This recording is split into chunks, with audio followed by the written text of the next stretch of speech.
Yeah, no, I just get excited. Okay. All right.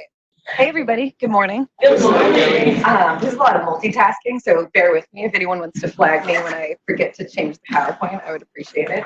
My name is Kelly Orians. I'm the co-director of an organization called the First 72 Plus. We're located in New Orleans, Louisiana, and we provide holistic support to people transitioning home from prison. So this project that I've been working on for the last year actually started about 4 years ago when I met someone named Terrell. Oh, no, the formatting's a little bit off. Okay, so Terrell, who just celebrated 4 years home, came to the First 72 Plus the day after he got out of prison. One of my coworkers, Daniel Tapia, is just an expert at being able to link people to employment. And he's done an incredible job, and I have to just take space for him right now to acknowledge the incredible work he's done with employers across Louisiana to make sure that they understand not only the importance of providing employment to people coming home from prison, but also the incredible value that folks coming home have to offer to their workplace.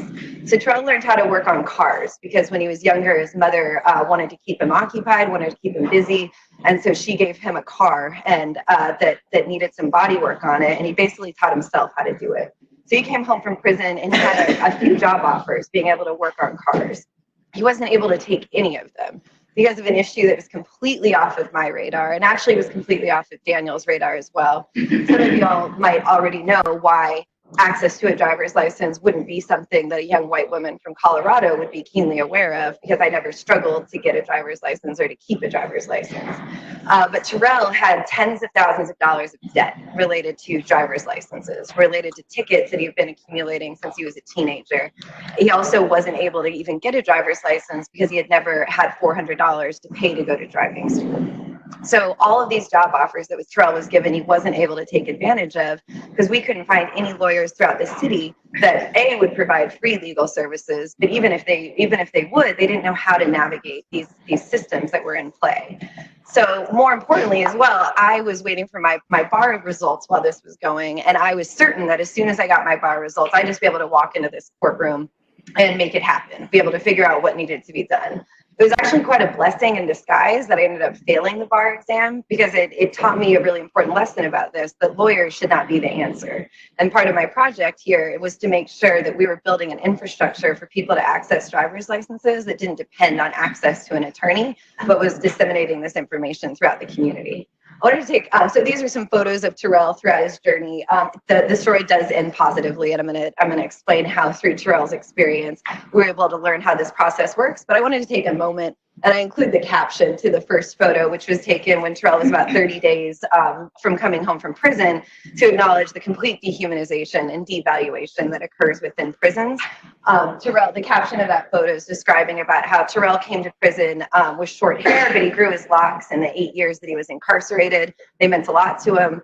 But because he was transferred out of parish to a few parishes across Louisiana, he was made to cut his hair for absolutely no reason. And I think that's an important acknowledgement of, even in what might seem like a small way, Terrell was reminded right before he went home that his choices about how he chose to present himself to the world didn't matter, and he was forced to shave his head for absolutely no security-based reason or any reason whatsoever except an exertion of power. And when he came home, he was again faced with a litany of obstacles where he was just trying to get back on his feet. So one of the things that I also during the course of the project wanted to make sure that we make space for and we have these conversations is that access to a driver's license is not an issue, just like incarceration, that affects people equally. So if folks aren't aware of the Stanford Open Policing Project, I think it's an incredible source of data from across the United States. In New Orleans alone, they collected data on over 500,000 traffic stops over the last about 15 years. And what we see is not surprising. It was surprising to someone like me. It was not surprising to anybody who's lived through this experience, a phenomenon we sort of colloquially refer to as driving while black. So as you can see throughout the multiple data points here is that black drivers are not only disproportionately stopped, they're disproportionately searched, they're disproportionately arrested, and they're disproportionately ticketed. And so this issue of why Terrell would come home with thousands of dollars in debt related just to traffic tickets, leaving outside the debt that the Office of Motor Vehicles put on him, was directly related to the fact that he was a young black man driving around in the city of New Orleans. And as we've been doing communication with lawmakers, I've found that there's this same ideology that they keep perpetuating of, well, if he would just drive better, if he would just be more responsible on the road. One of the things that we came out with from our data is that of my first 9 clients that I assisted in this process, they had received 115 tickets between them in a 2-year period, and all but 2 of them were for non-moving violations. So these were things related to window tint, related to maybe not having a seatbelt, related to things that they wouldn't have known until they stopped them, like not having insurance or not having a valid driver's license, which is directly related to someone's socioeconomic status. And so as one of the things that I'll talk about at the end and moving forward is that I need to make sure that we're pushing this message that this is not just an issue of access to employment, this is a racial equity and a racial liberation issue. So this is a nice little flow chart I put together about how one traffic ticket creates a cycle of debt and incarceration. So for someone like Terrell, he's driving in a car because access to transportation is paramount. We were talking last night at dinner about how the reason that the federal government was finally able to come in and tell a lot of the states in the South and the country at large that they could not racially discriminate was because of interstate commerce and because transportation is not just a proxy for freedom, it's a necessity. And so if people are not able to freely transport themselves, they're not able to truly be free. So regardless of whether someone has a driver's license, they're going to drive because it's a necessity, especially in New Orleans where our public transportation is less than stellar. So someone's driving, they get pulled over because you're more likely to be stopped as a young Black man driving in the city, and you get a ticket. So once you get that ticket, and this was interesting for me to understand as well, I can count on one hand the number of interactions I've had with law enforcement. So when I would ask clients, well, tell me about how many times you've interacted with law enforcement, and they couldn't, it was hard for me to understand because I had never been in a situation where I literally could not count that many times I've had interactions with law enforcement because they were so incredibly frequent. So not only did Terrell miss court because he also knew he wasn't going to be able to pay when he went in, but he forgot. He genuinely forgot when he was due to go to court because he had so many reasons that he was supposed to go to court. And so while it's not an excuse, and while of course there's personal responsibility that's a part of this, I think it's important to understand when folks are dealing with so many frequent interactions with law enforcement, why they might not show up to court. So once you don't show up to court, there's 3 penalties that come for you. One is a warrant is immediately released for your arrest, what they call a capias. 2 is that you get a $100 contempt charge added to what you would already owe once you go in to try to settle it. And 3, your driver's license is immediately suspended. If you've never had a driver's license, they'll just suspend your driving privileges. But the need to drive is still there. So you're going to get back on the road, and then you're going to get stopped again. And this time you're going to be arrested, not just because of the bench warrant, because you missed court, but because driving on a suspended license is an offense for which you can be arrested. So then you get taken to jail, where you also either have to bail out or you have to spend a couple of days before you get brought to court, which has its own litany of collateral consequences. Once you get out, you still have to drive. So it creates this endless cycle of not being able to get back on your feet from just one ticket. And I think it's also really crucial. And when I used to be a lobbyist, when I lived in Colorado, I could not understand when the NAACP in Colorado was opposing seatbelt laws and laws that would prohibit you from hanging something from your rearview mirror. And because it becomes a pretext to stop people. And that's why it's not that Terrell was speeding. He has 0 speeding tickets. They were all for non-moving violations, all for reasons to stop him. And I won't go further into this now, but reasons to also search the car, which leads to felony arrests. So my project in this, because this was an issue that was not on our horizon, I think one of the reasons it wasn't on our horizons is the co-founders of First 72 Plus had all done decades in prison and were much older. One of the privileges, ironically, of like coming out of prison after decades is these tickets are no longer there. Well, during the time that they were in prison, we went digital. We heard Hurricane Katrina hit and the flooding, and a lot of records got destroyed. So this wasn't an issue that even my formerly incarcerated workers had ever been aware of. This was something that it took the younger generation to come in and wake us up to. So one of the thing that I wanted to look at was the way in which access to a driver's license was having a direct impact on employment outcomes. And so through a combination of direct services, research, and advocacy, I wanted to figure out a way to do one specific thing, which is to improve access to a driver's license that we call the provisional driver's license, which is designed specifically for people who have done at least a year in prison. So my first goal was to create a toolkit that would help formerly incarcerated people access and maintain a driver's license. Because one of the issues, and this is I'll talk about it when we're going forward, is that once we get someone back even, and once they have that driver's license, we haven't eliminated the fact that they're still likely to be disproportionately stopped, that they're still going to deal with aggressive policing in this area, they're still going to get tickets, and they're still going to accumulate debt. And so it wasn't just an issue of access, it was an issue of maintenance. Two, although they're all numbered one now, two was that they're all of equal importance. Two is we wanted to identify areas, not just in statutory law, but also administrative policy. As my friend Sarita Martin, who has pioneered some of the most important legislative reforms in Louisiana for currently and formerly incarcerated people, knows, statutory change is incredibly challenging and incredibly time consuming. And I tried to put a lot of attention over the years into policy at the administrative level, where you can motivate actors in these agencies to use the discretion they have without having to go through a bicameral legislature. Also to create a trifold brochure that would be able to not just provide the information, but function sort of like a passport when people are walking into these agencies to ask to get their driving privileges reinstated, that we would be able to hold the people in those offices accountable because it was their agency that had approved this trifold brochure and approved these procedures.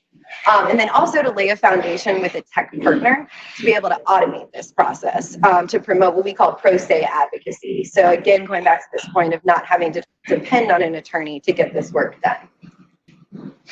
So this is what we got done. So on the far left here, this is our trifold brochure. As you can see, despite it being a total product of the First 72 Plus, we had no ego in play for this because the logo of the First 72 Plus on this brochure would be meaningless.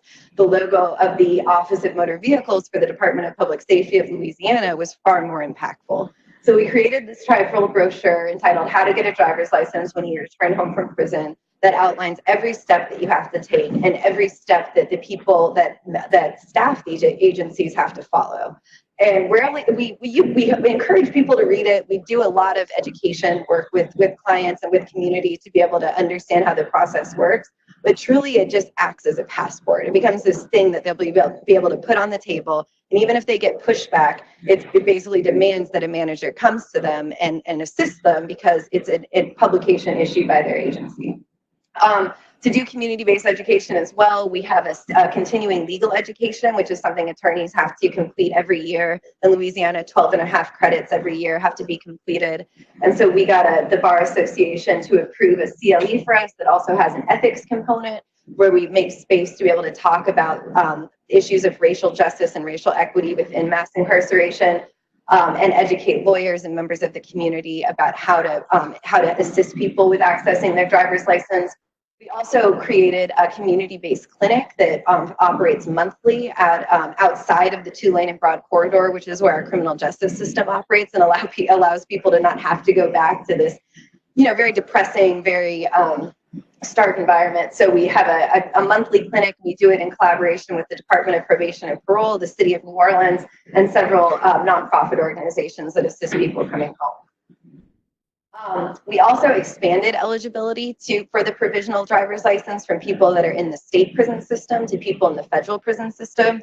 As Sarita and I were talking about last night as well, the next step in this is that we need to expand eligibility to people who were simply in jail, not in prison. That's going to be a really important gender justice issue on this because you see many more women going through the we call jails parish prisons, going through the parish prison system as opposed to the prison system.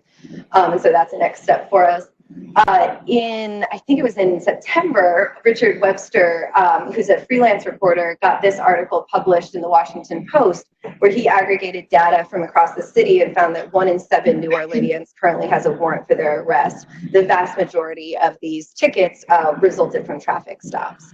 And so we were quoted in this article. One of our clients was featured where we were able to talk about the human side of why this is. And also, as an aside, the impact that having such a huge portion of our population has on people being able to be victims. Because if you're wanted for arrest, you're far less likely to contact the police. We've had 2 clients who have contacted the police when they've been victims of crime. Both of them were arrested on the spot when their name was run for warrants, and neither of them were able to follow through on the harm that they had endured, the reason that they called the police. So there's a public safety component to this as well. We also created what we call the reentry attachment docket. While I say that we don't want clients to have to depend on attorneys, one of the important roles that attorneys do play is that you can appear on someone's behalf without having them having to miss work or childcare or healthcare appointments. So we created the reentry attachment docket where folks can simply sign up to have their name run for warrants.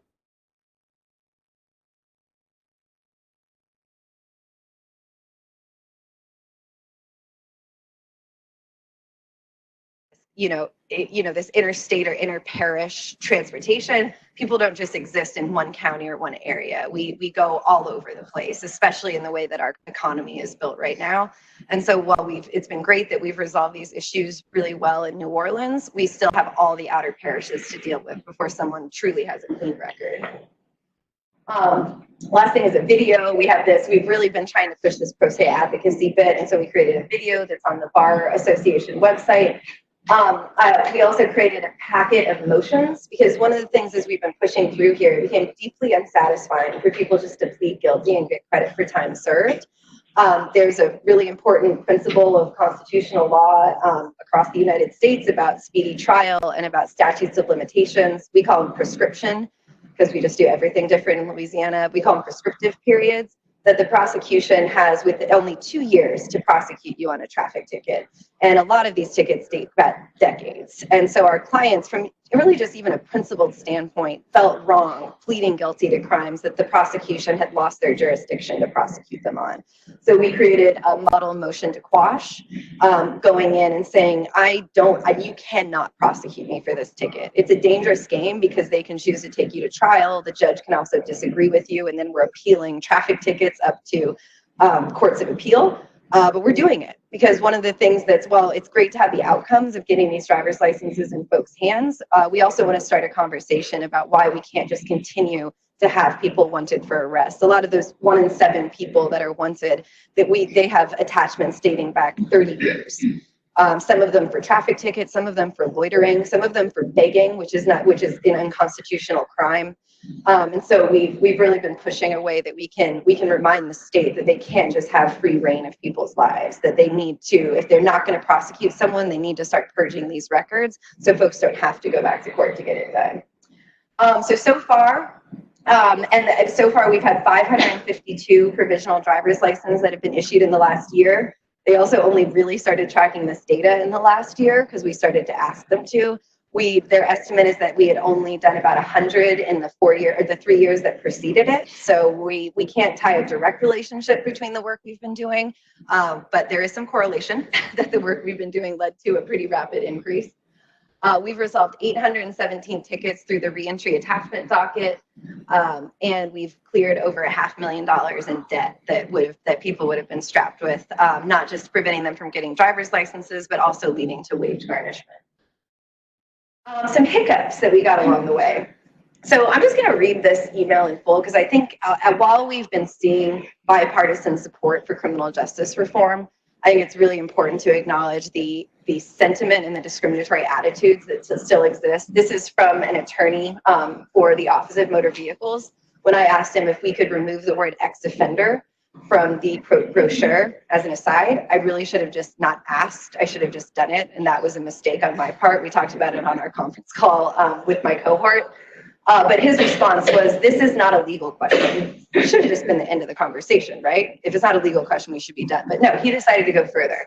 He said, however, it is what it is. These are ex-offenders, and what they get is a provisional license. The stigma is because they were convicted of a crime and did jail time. This is a consequence of their actions. The stigma is not the brochure. These individuals are already catching a huge break that a non-convicted citizen cannot get with the same record. Be happy with what you have. Yeah. I mean, I just said it on like a broadcast video and something that's recorded. I don't know who's watching this. This is also available through public records request. And while, again, it might seem minor to folks that maybe don't work in this space, this is this is not just a discriminatory attitude, it's also a racist attitude. When he's saying these people, he's talking about the vast majority of formerly incarcerated people being Black folks in Louisiana, even though Black folks make up about 30% of the population. So we're still battling a discriminatory attitude, and it delayed publication of the brochure by about 6 months while we fought this out. The next thing is we created what's called the temporary instructional permit, which is now causing a problem with folks who have never had a driver's license. They have to get this to go to driving school. We thought we were going to have to go back to the state legislature to change the law. We got an administrative review by the Office of Motor Vehicles, and they agreed that people should be able to access this even with suspensions existing on their license. But there's a computer technology gap. And so their programmers estimate that they're going to have to take 90 days in order to change the computer programming. We also created what we called an OMV batch request. This is where we send requests directly to OMV without our clients having to go in. It's a single source email address. And so it's created a bottleneck. Also, only 3 organizations in the city have access to this email. And so it's created a bottleneck that way that you have to be attached to us in order to access the Office of Motor Vehicles directly and not have to go in during work hours. Additionally, as I'm sure we all face within bureaucracy, is we have changing personnel. So we build these relationships with the personnel that are in place, they leave, and we haven't fully entrenched the policies and procedures yet. So where we're headed for now, the platform that we're looking to use is called the Louisiana Civil Legal Navigator. Our bar association and several bar associations around the country got a fairly sizable grant to try to create platforms on their websites so that people can access this information and do this themselves. The best I can compare it to is like a choose your fate novel. Remember, like Goosebumps used to do that? And you could make decisions and it would guide you through the process. That's how this platform will work. So if someone's been incarcerated, they're able to check that box and that will guide them to the different opportunities that exist for people coming home from prison. If they have tickets in multiple parishes, it will direct them to those parishes to be able to address those with the clerks of court in those areas. Et cetera, et cetera. We're also expanding this to access to occupational licenses as well as access to TWIC cards, which are transportation worker identification cards that you need to work in any area supervised by Homeland Security. The one thing that the attorney for OMV was not incorrect about is that formerly incarcerated people are getting an opportunity to get their driver's licenses back when folks who have not been to prison are not. And so this is an issue that affects everybody across Louisiana that's living on a low income, most people of color across Louisiana. So we do want to expand access. So we've partnered with Louisiana Appleseed in order to expand access to the work that we've been doing to a larger cross-section of the community. We're partnering with the data center so that we can start, they don't collect data, information on racial demographics in tickets in every parish. The 500,000 data points that Stanford got was simply because that's what they were able to find, but there should have been millions of more if they were mandated to collect this type of data, and there's multiple other missing points. So we partner with the data center on that. And also our city council just moved to purge those 1 in 7 people that have attachments across New Orleans. Our city council moved to purge all tickets that were received more than 2 years ago without people having to go in. So that's pretty good. So we're the implementation of that. Oh yeah, so any ticket that's more than 2 years old, they would purge it completely. It's become a mandate for municipal court to actually follow through on it, and there's a lot of next steps. An organization called Stand Together. I'm sorry, not Stand Together. I'm sorry. The New Orleans Racial Justice Action Center. Why am I forgetting? Stand. They pioneered this effort, and we've been assisting members in their organization with direct services. So that's an incredible victory on their part. And that's it. Thank you so much. Does anyone have any questions? Ryan Watley from Pine Bluff, Arkansas. So this is an excellent project, but I have a question or concern of, so I don't advocate for, unreasonable stopping people while driving, but we do have a situation in certain communities where crime is high, and most of that is curbed by more patrol and things of that nature. So, what is the balance act, or what is your take on, trying to basically clean up communities that have high crime and kind of the injustice going on with some of these things that you mentioned?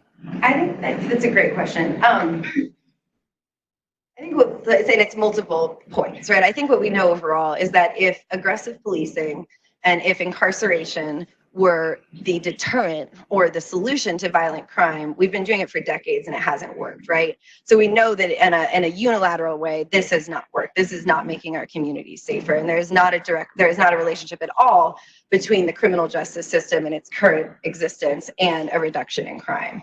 I think we have to look at it through multiple lenses. One, we need to address the root causes of why crime is occurring, right? Access to education, access to capital, access to healthcare, access to mental health care. There's multiple reasons why crime is occurring in our communities. Second, it's not to say that police cannot play a role in keeping our communities safe. I think there's a lot of opinions about the origins of police and law enforcement that are troubling. And I definitely have colleagues in the field that believe in a complete abolition of law enforcement as well as a complete abolition of incarceration. I don't exactly have an answer on that point, but I would say that the policing as it currently exists is not the answer. Community-based policing, where we have police that are from the communities that they're serving, that know their communities, that are out there, that not in their cars, but on their feet, getting to know the community, knowing what is and is not normal, responding to the needs of the people in their neighborhoods is important, where we have law enforcement that are detached from the community and can't tell what is and is not normal for that area. Third, the stopping of cars, where we see most of our clients having interactions with the criminal justice system, again, is because they're pulled over in their vehicles, they're searched, oftentimes illegally, I would say, and they find firearms. This is an issue we deal with a lot within the first 72 plus, about do folks have a genuine reason and a genuine belief that they need to protect themselves? My immediate response on that a lot is, this is America. This is the Second Amendment is one of the most important values in America. While I personally do not like guns, I have a huge problem with us supporting access to firearms and us supporting the Second Amendment, except when it's a young Black man carrying a gun, right? And when he says he genuinely believes he needs to protect himself, we don't believe him. But when a white person from northern Louisiana says it, we suddenly end the assault weapons ban that exists in Louisiana. So I think that if we're going to talk about how we're going to curb crime, we need to just first acknowledge that almost every single thing that we've been doing to date has been ineffective, and what it's led to is racial disparities within our criminal justice system. So I'm not advocating that police should not be out there trying to stop crime. But I'm advocating that they should start, because I don't think they've started yet, because we actually haven't tried to understand why crime is occurring and what it takes to stop it. Does that answer your question? Yes, it's kind of what I was thinking too, along with community development based approach, creating more jobs, like you said, access to education. It's just something that we also face, getting people to respond to those opportunities, because we're in a situation now where we have a lot of temp agencies in our communities that try to hire people, but I guess it's just a systemic issue where they, of course, don't pass a drug test, or come to work one day, won't show up the next, and it's a workforce issue. It goes back to education, so it's just a challenge, balancing all those things. But yes, I do think your response is very good. One more quick question. This is probably more of an observation. Being from New Orleans, having worked for the city council and knowing the system down there, I don't know how you take a look at this, but New Orleans is a cash-strapped city. Always has been, probably always will be. And being familiar with the budget process, they tend to look at issuance of tickets to support, budget items within the city. So whether it's through the courts, district attorney, whatever the case, that's something that, because I think we can talk about all of this, and I agree 100% with everything you're saying, but those individuals sitting there on that council dais and in the system that's making the budgets, that's something that they have to be aware of and just kind of cut that process. That process has been going on for as long as I can remember in New Orleans. So there's discussions about, how many tickets can we issue? How much revenue we can get to support the courts in the system overall. So I don't know how that is brought up, Yeah, maybe, that's a very important observation. so yeah, I just wanted to mention. And you just tied to your achievement. I like the observation, but you did get the city council. And I just text everybody that I know that's running for city council in Houston. Like, let's do this. Yeah. So was it a tipping point? Because I just want to say it was an accomplishment to get them to wipe that out. Yeah, we're like I think the third city now that's looked to do a mass purge. When Michael Brown was murdered outside of St. Louis and Ferguson, their city council took attention to this. Arch City Defenders, I think, pioneered that. I believe Philadelphia was a recent city as well, and we're the third to follow suit. So this is a bit of a trend.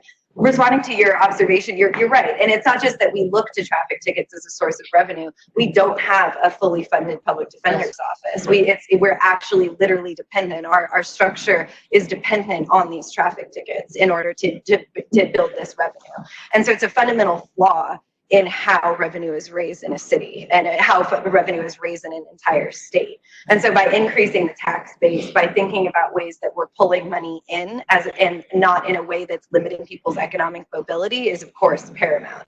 We're in the middle of a fight about property taxes, which was one of the biggest ways, because this is also directly leading to the gentrification and push out in the city and people not being able to maintain. But yeah, it comes to a fundamental question of how revenue is raised and that it's no longer dependent on traffic tickets. Because that direct correlation just can't stand. But then also with this is $500,000, the city was never going to get, right? Like they were never going to get this money and they're not going to get any of the millions that were tied. Sarita? No, please said we have to move on. Oh, okay. We have a super question. It was just inaccurate. I felt like that would be. Oh, yeah, sure, okay. The only thing I wanted to correct is I don't think that New Orleans is so much cash strapped. They signed their soul a long time ago, where the money that they generate inside of the city does not stay there. So New Orleans brings in billions of dollars yearly to the state, and we have just now under the new leadership of the mayor been able to get a larger percentage of that money to stay in New Orleans. But prior to that, we were only keeping, what was it, like 1% of the money that New Orleans brought in. But New Orleans was not able to influence legislation, or they were kind of looked at, I went to the legislature and they were like, so we're supposed to take our moral compass from New Orleans, but you take all our money. You're right. And then the other thing was the gentleman, what's your name, from Arkansas? Ryan? Yes. You said about the over-policing part of it as well in the community. What we know in New Orleans specifically is that over-policing does not work or change, as Kelly mentioned. But the other part of it is when you say you try to get the community to participate, if you have no one in your entire family who has never stood up for themselves, never accessed education, never had a job, what you're asking them to do is something that their mind cannot comprehend. So it's not that they don't want to participate, or it's not that they don't think that they should. They don't even know how to step up. I work with a woman all the time who says she graduated from college at 42 and she found out at 40 that she could. So she didn't even know until she was 40 years old that college was available to her. So it's people in your communities that you're dealing with. The only thing that they feel like they have control over is their self-respect and their self-worth. And anytime your self-respect and self-worth is challenged, then it's extreme consequences that come behind it, because that's all that people feel like they own when they don't have anything else. So really get into the systemic issue of making sure people even know what it is that they have access to and truly, truly, truly know what that means. Thank you. All right. Thank you. Let's give Kelly a hand. Can we just give a whole round of applause to the Outgoing 2019 Rubinger Fellows? I didn't know when we would have another chance to do this, so I just wanted to congratulate you guys for such an amazing year and all your hard work. Yeah. I hope you incoming fellows can get some inspiration from the presentations you see today. You'll see about half of them for people on the phone. Again, these are the Outgoing 2019 Rubinger Fellows. They have been working really hard over the past year on their individual special projects. The Rubinger Fellowship is a pretty unique place where it directly invests in diverse nonprofit leadership to support innovative solutions that they feel like they need. So I hope you enjoy the presentations today. And then also welcome to all the incoming 2020 fellows. We're so excited to have you here. I'm really excited for this upcoming year. So just some housekeeping items. We're going to have 30-minute presentations, 20 minutes of presentations, and 10 minutes of question and answer. Please write down all the questions that you don't have time to ask, and we can follow up a little bit later. Everyone will have access to each other's emails, so we can stay in touch. And before we move on to Rudy Espinoza, the next presentation, I just wanted to thank a few people, the steering committee who helped make this possible and chose all the fellows. And then a huge, huge thank you to Rachel Webster, who helped put on this event. So thank you so much. All right, with that, we can move on. Rudy.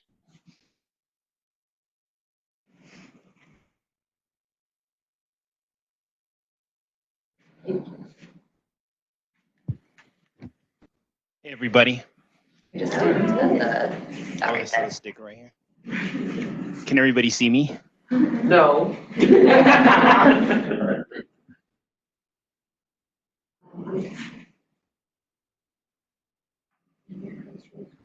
Yes. Figure that out. Just waiting to queue up the slide here.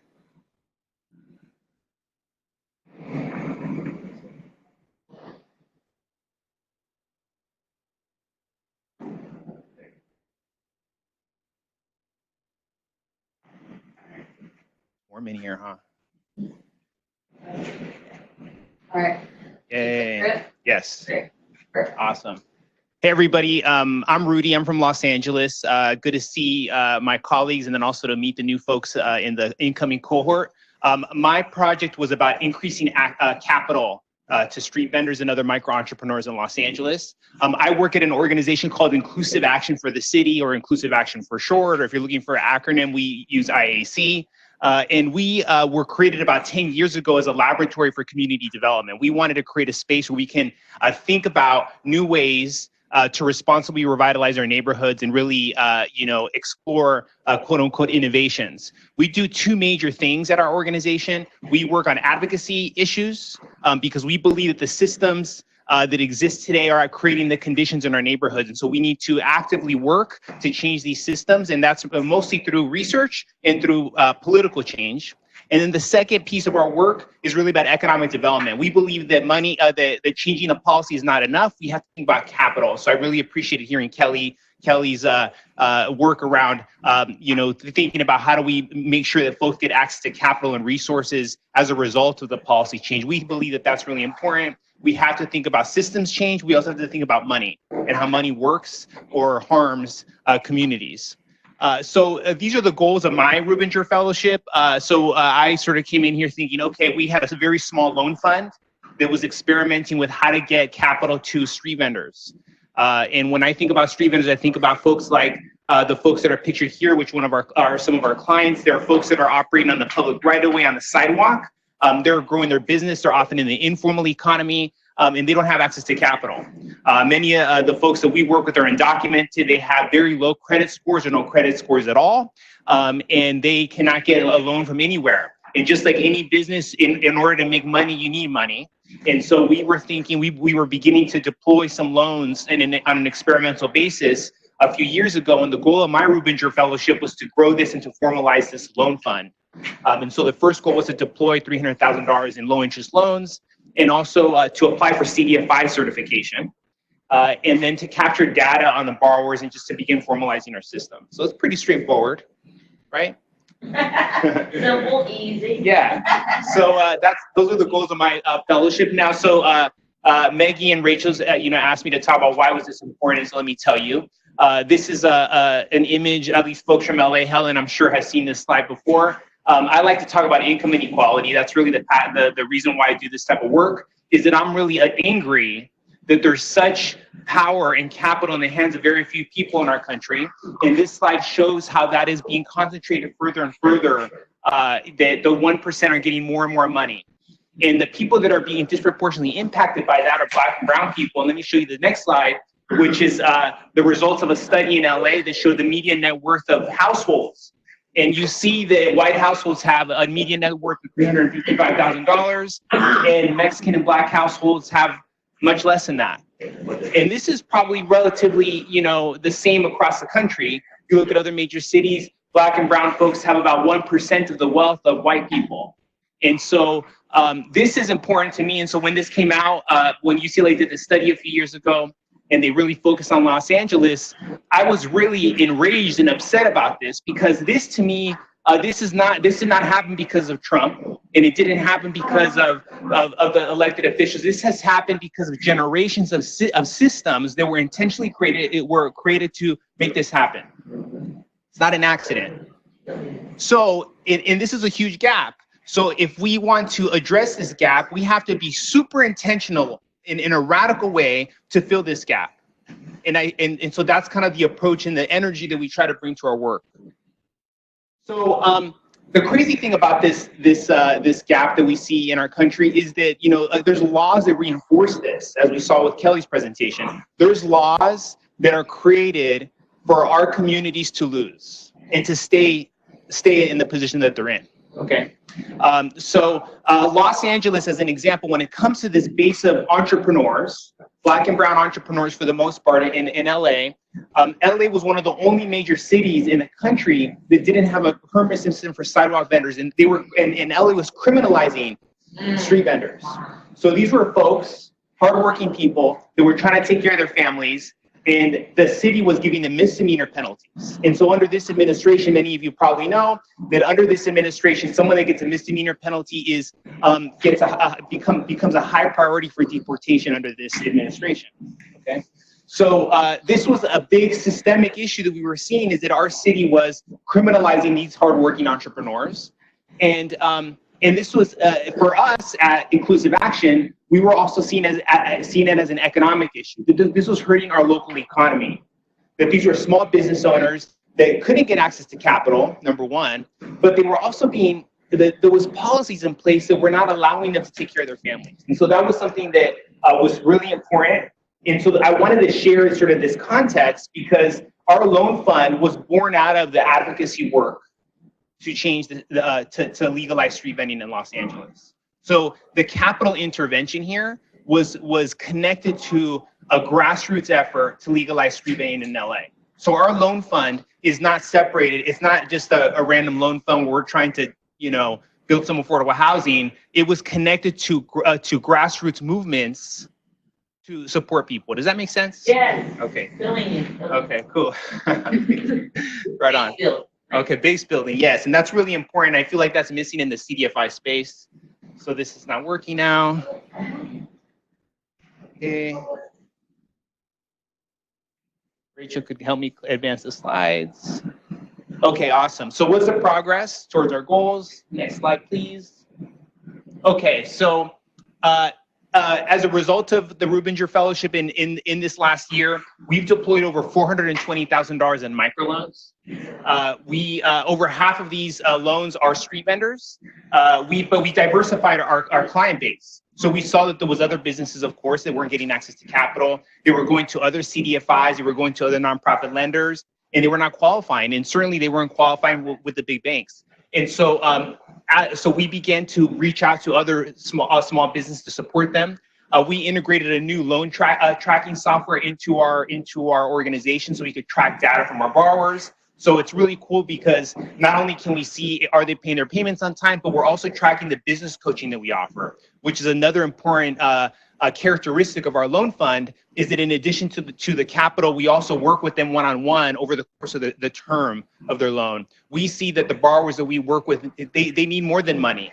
They need someone to be with them and to support them and to connect them to a broader network of folks that can help them build their business.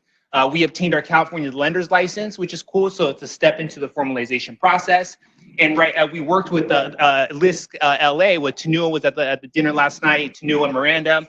They helped us get a consultant to do an assessment of our loan fund and prepare us for CDFI certification. And we're going to begin that process next week. So that's also good news. So let me tell you guys about some changes on the administration and strategy too, as part of the Rubinger Fellowship. We changed the name of our organization. It's a big deal. We used to be called Learn, and that's what we were known for, and that's how we were established. but we just changed the name of our organization, so we have new branding in case anybody missed that. This past year, folks in our check-in calls know that we hosted a staff retreat, so we used some of the resources from the fellowship, and basically we took our staff to Mexico. We went to Mexico City, we went to Puebla, and what we saw was that, and the reason why we picked these places is because some of the clients in our loan fund are from these places. So when they would come over to pay their payments, they would joke with us about, oh, you know, you guys should come to our hometown, and so you know, we thought, fuck, we should. Let's do it. So we spent a week in Mexico City and Puebla. We visited some of our clients there. We saw, you know, where they're from, and like it was beautiful and it was dope, and it was towns that we would never have gone, you know, and that was an important time to connect with them, but also to connect with each other. And it was really amazing to hang out with my team in another country and to like talk about work in a way that was not confined to our office or to the normal business hours. One of the things that we decided at the retreat is that we need to hire another full-time underwriter. We have one full-time staffer, and then that person is supported by a couple of other folks. We need another full-time person, so that's important. And then one thing wasn't part of this fellowship, but one thing that happened is that we launched a new initiative called CORE, that stands for Community-Owned Real Estate. That came out of this work. We were seeing the small businesses were struggling with real estate as well. That in neighborhoods that are gentrifying, small businesses are often the first to go, and there isn't any rent control for commercial real estate. So we partnered with a couple of other organizations to begin acquiring property in neighborhoods that are gentrifying. So I'm not going to talk about that, but that's super exciting. Maybe I'll get a fellowship in the future to talk about that. But it's connected to all this work, and I think that that's the thing that I want to emphasize is that in the mission-driven lender space, the products and the tools that we use are disconnected from each other and disconnected from the communities that we work in. And that's, I think, a fundamental change that we need to see in CDFI's space. Also, that's a photo of the team here in Puebla. Good time. So how did we get here, team? We invested in staff capacity. We spent a lot of time over the course of the last year, obviously going to Mexico, but also like spending time with each other, signing folks up for trainings. This loan fund began as an experimental project, but we want to be good. And so that's one of the things that we're really about is how do we become like the best lenders and underwriters out there that have a different revolutionary perspective, I guess, for lack of a better word. In how we do our work. We leverage partnerships, obviously with LISC. LISC LA has been awesome, and they've been really important partners for us, but we've leveraged partnerships with other organizations too to help us. We're a small team, can't do it by ourselves. We asked for help from outside consultants, and again, we worked in coalitions. One of the things that's also not the point of this presentation is that we ended up legalizing street vending last year. We legalized street vending in LA, and we also have a state policy that decriminalized street vending throughout California. And that was done in a coalition of people, with a coalition of organizations that were really passionate about this. You can't do anything by yourself. You need to connect with other people. And I want to just give props also, since we're in New York, to the Street Vendor Project that's doing amazing things. They are also advancing an initiative here in New York City to lift the caps on street vendor permits, and also they are now advancing a statewide policy to decriminalize street vending here in New York. So props to them. If anybody on the live stream is listening and knows about them, they're like down the street, and folks should connect with them. And then today, get this, I saw on Twitter that they're working and partnering with brick and mortar businesses to advance rent control for commercial real estate. So like these are examples of folks that see the interconnectedness of our work. We can't just think about one thing. We have to think about, you know, how we're all connected to each other. What are the challenges? Capacity, of course, everybody could probably relate to that. We do everything because we have to, and this is the way that, you know, no one else is doing it, so we got to step up and do it. But that's a serious issue for a lot of us, is how do we invest in capacity and how do we get the resources to do things right? So that's an ongoing challenge. You know, one of the things that I've been thinking about the last few weeks is finding the right talent, you know, to do this work. And I think that one of the things that we need to think about in the future is how we build a field of the future leaders to do this work. Like Kelly, I'm seeing you here doing the presentation. I'm like, damn, like how do we find more Kellys that are legally trained that want to be doing this type of work. And I think that we have to be really intentional about how we build those folks, and we have to get them young. We have to encourage them to use their imagination and not to sort of be, conformist. Does that make sense? Yes. And so that's, I think, is a big challenge for all of us, is how do we train the next generation? And for me, I'm interested in getting the radicals that are down to take down the system. They're also interested in finance and interested in developing new tools to get capital to people that haven't had it. And then I think it was cool to sort of, I think the fellowship allowed me a little bit of time to think, but it wasn't enough time. I'm being real with y'all. Like, it's so hard to do all the work that we do and find the time to think, So I just wanted to mark that as also a challenge for me that will be ongoing and probably for the rest of my life. But, the work ahead of us, I think, should be about transforming systems. And transformation requires us to really invest in that time. And sometimes when you're getting pulled away on calls and various things, and it's difficult. So what is the significance of our work? And these photos are all photos that I think most of these photos I took, but they're from actions and with their clients. This was an action a couple years ago when a vendor was harassed. And it was a video and it went viral in LA. And this woman is holding up a sign that says 50,000 people out of the shadows. And that's because there's estimated 50,000 entrepreneurs on this public right of way in Los Angeles that are street vendors. But one of the big significant piece of our work is that we believe that our loan fund is demonstrating how to do underwriting in a different way. It's character-based. And other people do character-based lending, but it's a little bit deeper than that, because we really spend time supporting clients through the process. That when we give them an application to apply for a loan, we don't say, hey, fill this out and come back to us. We spend time with them to help them go through every single step to assemble their financial packet so they could apply for a loan. And guess what? When they get the loan, we don't just say, have fun, pay us back later. We stick with them and we give them coaching. And I think that that's what's required, okay? That, I think, is an important thing, and this is how it should be done. And I'm sure that folks maybe that are listening are thinking, oh, well, Rudy, how do you scale that? That's not really sustainable. Well, I think we also have to redefine what sustainability is, because sustainability to me means that folks are going to invest in this type of work, period, and you're going to invest for it more than a 1 or 2 year grant cycle. It's going to be a long-term thing, because the system that we're addressing has been caused by generations of extraction, and we have to put some time back into that. We are interested in transformation, and again, I wanted to share that I feel like the loan fund is our loan fund is really interesting because it's connected to this movement. It came out of the work to legalize street vending. It's really connected to it's paired with that. And so I think, again, this is something that I want to emphasize, that I think it's important in the industry and the work that we're in, is that it has to be connected to grassroots movements. So what are my next steps, folks? We hope to get the CDFI certification in the next 6 months. We want to double the portfolio. So I mentioned we've done about $420,000 in loans. We want to get to $1 million, hopefully in the next year, and when we hire that new staff member. With the commercial real estate project, I think is also giving us an opportunity to think about a future tool that we're going to need is financing to help people buy buildings. And so I think that's something that we're beginning to see now, is that we're helping people get capital for their business, but how are we going to help people get capital to buy their property? This is Merced and her family. This is the family that we visited in Puebla. Family, this is like dope. Like these images, like this family is like so amazing. Like the whole family's involved in the business.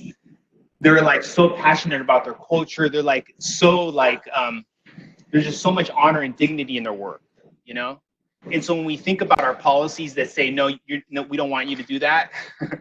we want to shut you out. You're not going to get capital. You're not allowed to be here in this city. Like that makes me pissed, because these are the people that make our communities great. So this is my last slide, folks. Reflections is that, I really believe that by doing work, we can inform the field. I really believe that that action is much better than words, that action should precede, our thinking. And so the loan fund gives us a platform to think about how do we change policy and how do we inform other lenders. But, you know, one of the things that I want to offer too, especially since we're at LISC, is I think that the CDFI industry has lost its way. Okay. And because the reason why we have the SEMIA fund, our loan fund, is not because we want to compete with and be another lender. We're doing it because no one else is doing it. That's right. And so I just really believe that I'm in so many meetings with CDFIs and they're like, oh my God, we're about equity and we want to get capital out to people. And, you know, we just did this deal, but they didn't talk about how it took them a couple of years to get the deal done. That's right. They didn't talk about how they're charging a ton of fees. And I think that CDFIs in some cases have become just another form of a bank. That's right. Mm-hmm. And that's not what the radical vision of the CDFI was. And so my hope is that through our SEMIA fund, and if we do get CDFI certification, we could be a sort of that, you know, at least that the small voice saying we need to come back to what we're about. And then the last thing that I'll offer is say thank you to LISC, you know, for giving me an opportunity to say we should all shape up a little bit. And, you know, I think that the LISC brand, I guess, for sort of the next cohort is important, you know, and I think that it offers an opportunity to get our word out and to spread our work. And the channels are national. And I think that I'm really grateful that I had the opportunity to be myself and be authentic and share with other folks. That's it.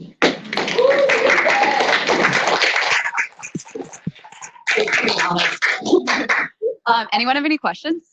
I do. I mean, I guess I have a question and maybe a concern. You know, I'm so excited about base building, and I just want to say I have so much mourning because there's no base building happening for Black people or African Americans in Houston, and I'll say in Texas. No one's funding, organizing, and mobilizing Black people, and so I guess I'm just trying to figure out how to connect this to base building because it takes money to organize people, right? You have to have resources, dedicated resources to organize people. So when people are like, where the people? I'm like, where the resources to get the people? I bring the people who got the resources to bring themselves, because without resources, right? So can you just, I mean, I guess, I don't know, offer some ideas about how to start organizing and mobilizing with limited resources to kind of do that base building? Because I'm just scratching my head every single day. I know, but it's the elephant in the room. Well, I think that there's no money for it because they don't really want us to do it. Right. You know, like I feel like there's a lot of people that are happy with the way things are and they're not really interested in changing it, you know, even though they say they are. And so the only thing that I could offer is I just want to say, yeah, it's very hard. People don't want to invest in organizing. They don't want to invest in policy work.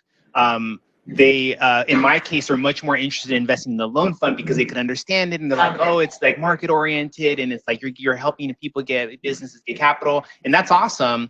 But it's very difficult to tell a funder, hey, a funder, we need money to do research on this legislation that needs to change. And we need to organize people. And can you invest in that? What we often get, Asada, is, oh, well, I don't know if the rules allow us to invest in that type of work. You know, we're a nonprofit philanthropy. It's just, we just can't do a lot of policy work. And are you allowed to do policy work as a 501c3 nonprofit? I don't know if you are. And I think that that's when we call the lawyers and say, what's the truth? What are the facts? Let's educate each other about what's possible. And maybe flip it the other way. How do you get your businesses or your entrepreneurs to understand they must be engaged in political work? So maybe that'll help. Well, I think that's so. The way that we supported ourselves is by working with other people. Okay. That's it.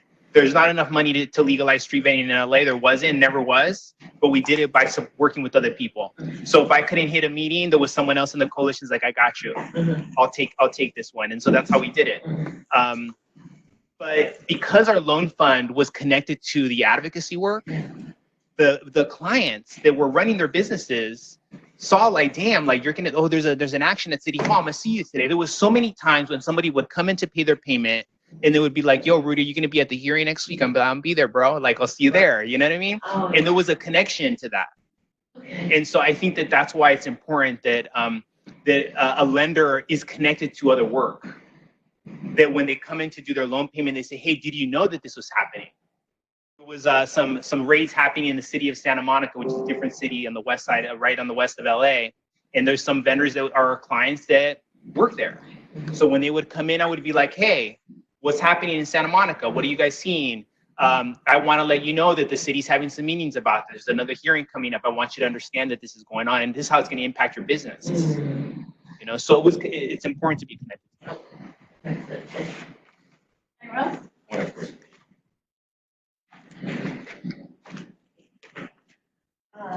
Great job. Love your work. The point was really well taken. I so appreciate you lumping me into this. But like, how do we create a young group that's passionate about finance in the same way you are? Do you have any, suggestions for TED Talks or authors, or how do we get folks excited to understand the power of revolutionizing finance and access to capital? I'm not sure. I mean, I think that what I try to do, my colleague, my new friend Eric over here, like he was sharing with me about where he's from and why he does what he does, and he was talking about his family. So I'm putting you in the spot, Eric. And like the origin story. And so when I talk to like younger folks and they're like, oh, I want to like be a nonprofit executive director or whatever, I'm like, okay. I always tell them what I always encourage people to do is like, hey, you need to like, why? Yeah. I'm always asking like, why are you doing this? Yeah. And there's, I think in our culture, we're taught to separate our personal from our work. And I always try to encourage people to be like, you got to bring it. Why are you doing this work? Like, what happened? What did you experience? Like, and especially like folks that grew up in a certain environment, I feel like we have unique tools to offer in different, unique experience. So that's what I tell people, because I think young people are being trained to like be robots, dude. And it's like, no, you got to bring the fire. Like, what happened to your parents? And like, why did you grow up that way? And like, you got to bring that in. I don't know. That's not a good answer, but. Hey, Rudy, Ryan again. I think your work is very important. I was showing the current other fellow behind me that a gentleman got arrested this morning in Harlem for selling candy on the subway. So very important for entrepreneurship. I wanted to know, is there a certain cost for the permits in Los Angeles now for street vending? Yeah, so LA is weird. So they legalized street vending, but they just literally last week, Ryan, created a permit system, and that was a huge situation because they were charging. The proposal is $541 a year, and so we thought we know that that's really expensive and it's going to hurt a lot of people. So we were advocating to lower it, and so we were successful in getting a 6-month, basically the discount. So it's going to be $291 for the first 6 months, and then it's going to go up to $541, and we're going to try to push to advocate to keep it lower. But thank you for bringing up the candy vendor, because I think that Eric Garner was vending. That's what he was doing. The Arab Spring, it was started by street vendors that were getting criminalized. And so these are entrepreneurs that are, and put yourself in the shoes of a street vendor. Yeah. Like you don't have a job.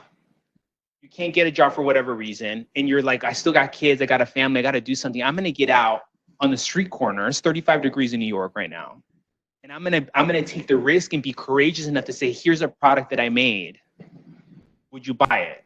That takes a lot of courage, and so there's a lot of anxieties with that too. And then on top of that, you have law enforcement that's coming to say you can't be here and you're a criminal, and I think that to me, it's just an example of like it's an example of what's wrong, that we treat folks like this. I know we got to go with a couple of comments I want to make. I read somewhere, I was in a conference there. A lot of nonprofit lenders are using utility bills to establish credit. So that may be an approach that you guys can look at. Also, I want to know, did you all have any interest rates on your loans? Yes. Okay. I want to know that.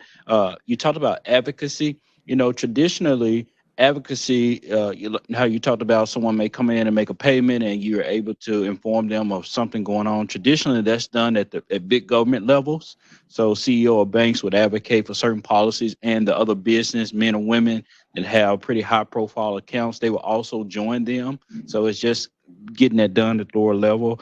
Also about the finance piece, that's not traditionally taught in the secondary education. And so a lot of times that's why people don't know. And so in school reform, that's something that we're looking at. Finance is taught in secondary education. People know the importance of access to capital. And so those are the comments that I had to make. Again, congratulations on your work, but I would like to talk further about their interests. All right. Thank you so much, Rudy.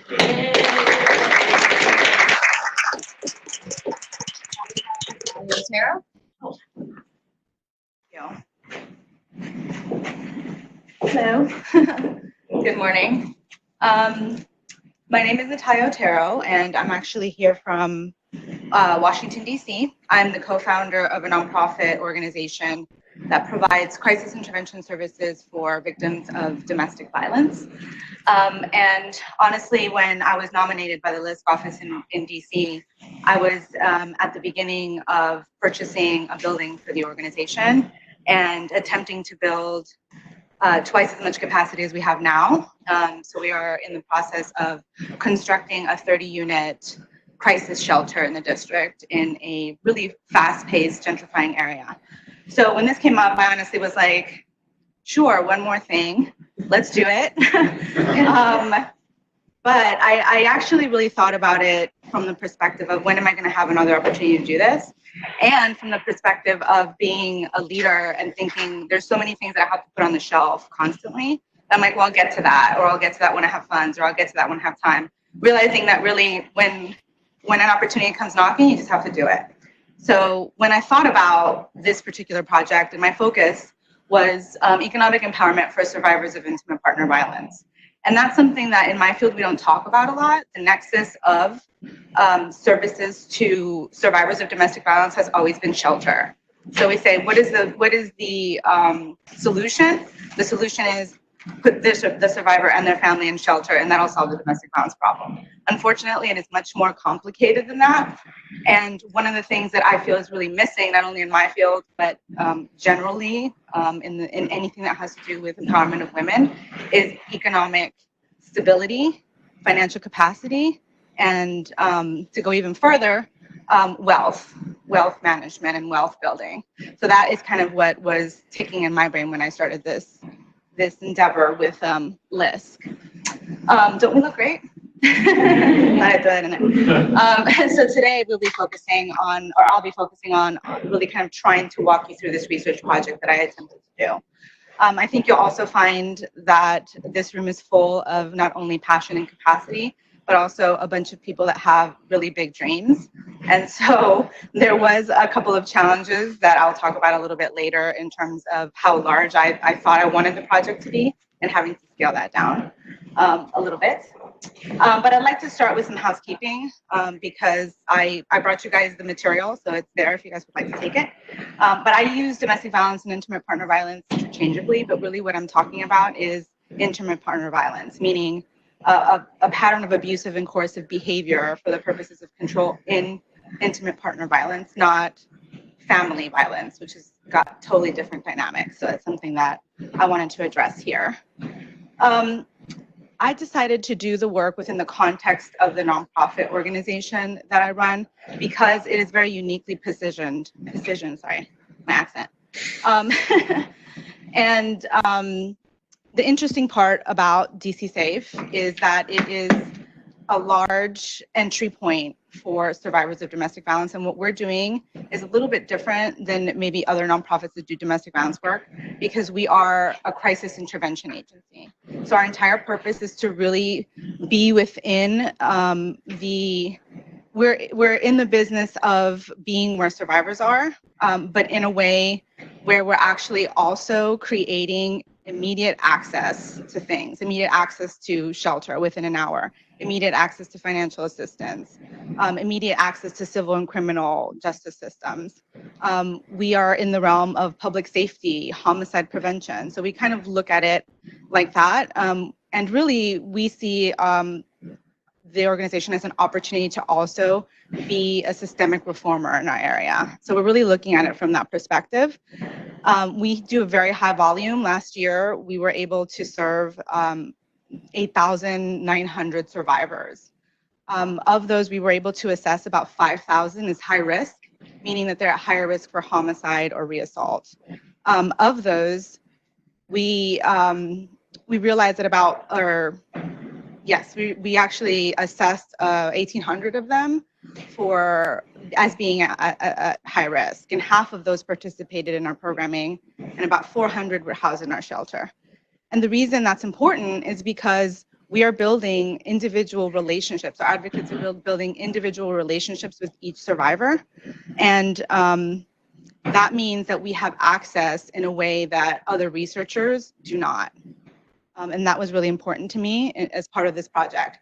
So my key observation really was, can we assess for financial capacity and fiscal needs in a population that already has trauma or that is currently experiencing high levels of trauma, that have very little access to resources at the time that they're trying to leave an abusive relationship, that have compounding life, debilitating sometimes life trauma from their childhood. So really thinking about, how do we get it to a position where we can actually even assess what their needs are, and how do survivors themselves view their fiscal health. So my focus was and I thought this was insane of me at the time, but my focus was to assess 250 survivors that were currently in a situation where they had just left an abusive relationship, had a critical intervention, or survivors that continued to go through the process of seeking help, even though they had already left the abusive situation. And what we wanted to figure out, or what I wanted to figure out, was what are the financial resources that they do use? Because what has always inspired me about our clients is that they make it work. Somehow, some way, they make it work. So we really wanted to know, what are the informal networks that you're using? What are the formal networks?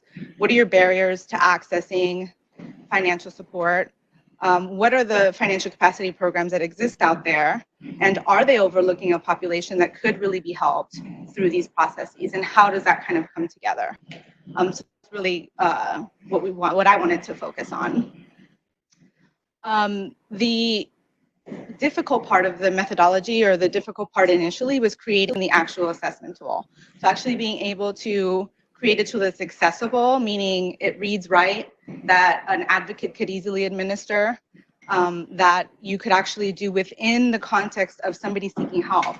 So we did a short assessment and a long assessment.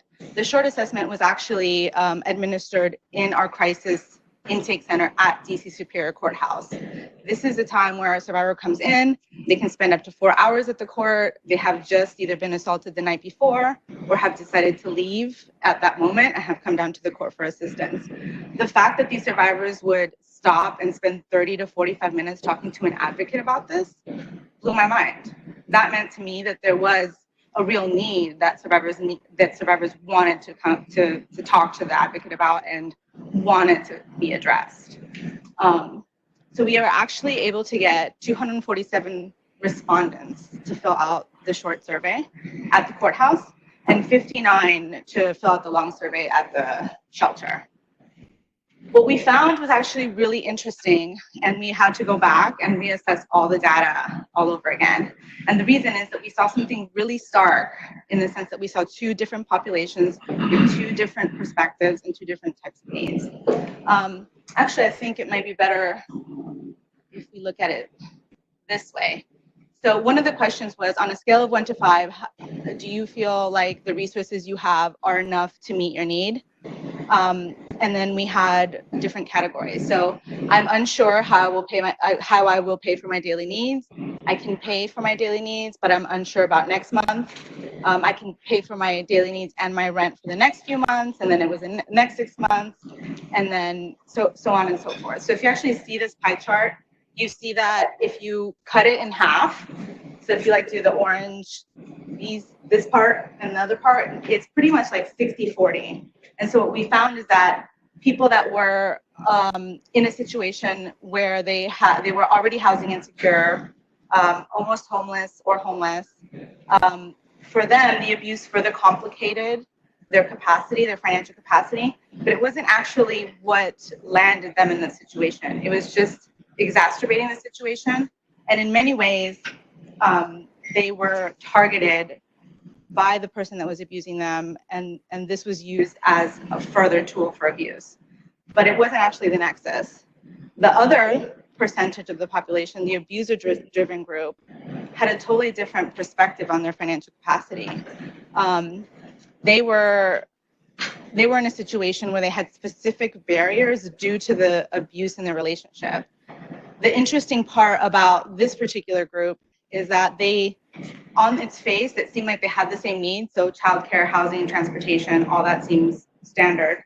However, when you really had an opportunity to dig down, they actually had very specific needs that they were determining. I mean, down to the dollar. I need this much more rent an hour, or I need this much more overtime, or this is how much I need a month to make it happen, or this is how long I'm going to need daycare.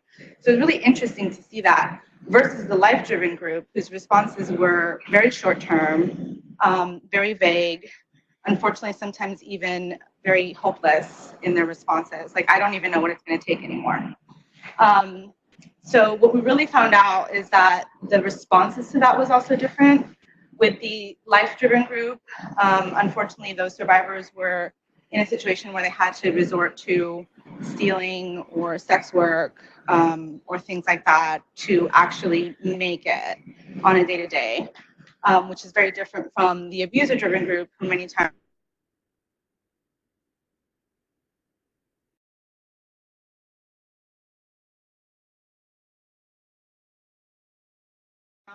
finding really was that the life-driven group can be really needs holistic services focused on basic needs and financial capacity building, meaning they need trauma-informed care along with financial capacity training.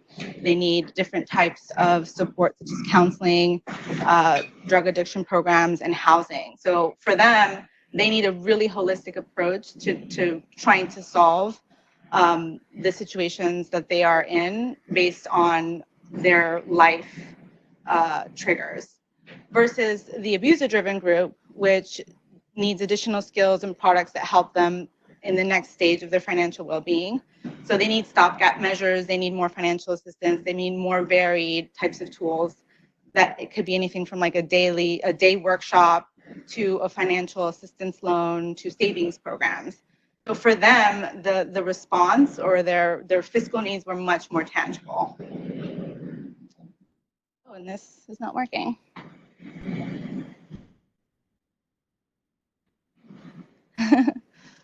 So these are a couple of the, and I wanted to go, there you go.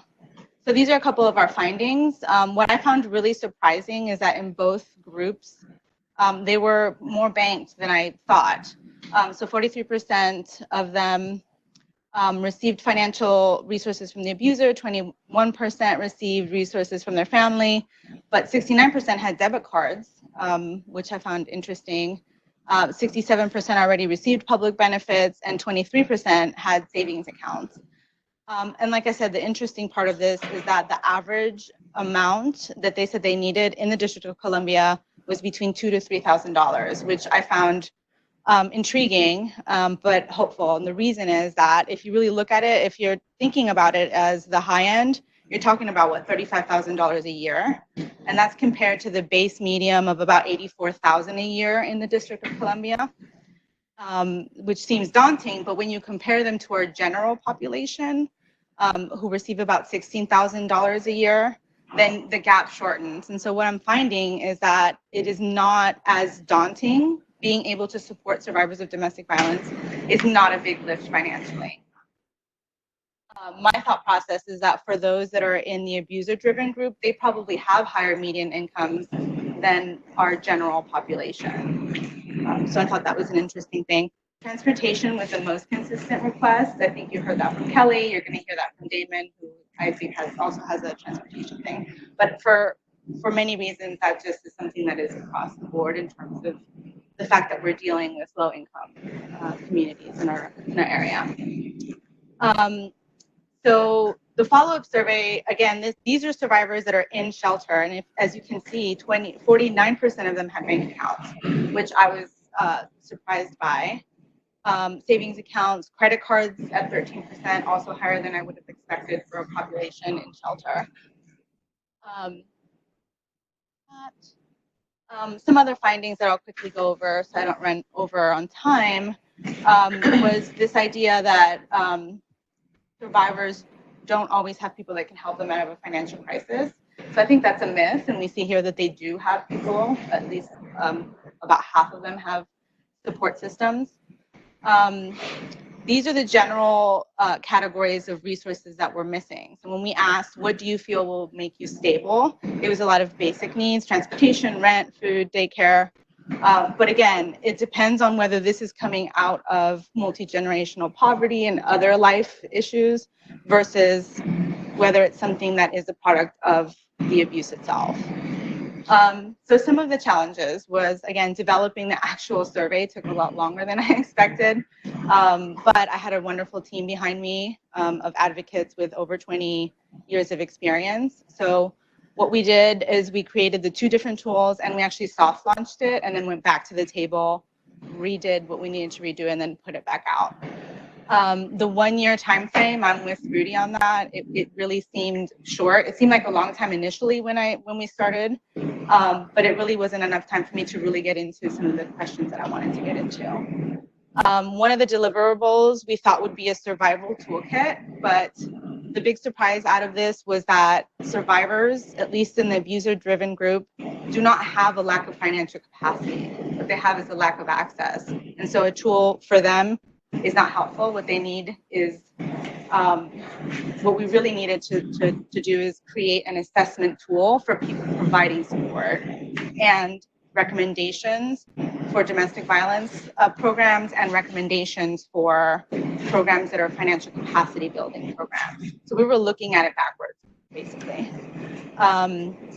We added some case reviews that you can read about in the report itself. I was surprised to get 8. It was amazing. And this is Khadijah. This is one of the cases that out of the 8 that we looked at.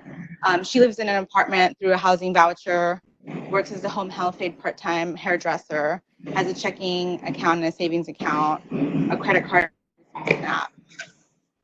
So, spoiler alert, she's in the abuser-driven group, because there's a question there. But so she's one of the survivors that we have provided emergency financial assistance for and are kind of tracking her progress as time goes on. But we do think we see this as an investment in people rather than, I guess, a handout, because I think that that's how it's looked at. I'm going to be real. It's not a handout. It's an investment in a family that is going to prevent them from further financial instability. So in conclusion, I would say that the abuser-driven financial deficiencies need unique programming all around, and there needs to be much more collaboration between financial aid programs and domestic violence providers. More studies are needed, obviously, but I think that an assessment can be created to try and figure out who is in the abuser-driven group and what their needs are.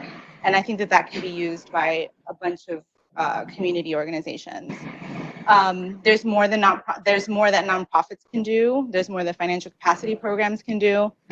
The outcomes are measurable and tangible. And I think the last one is the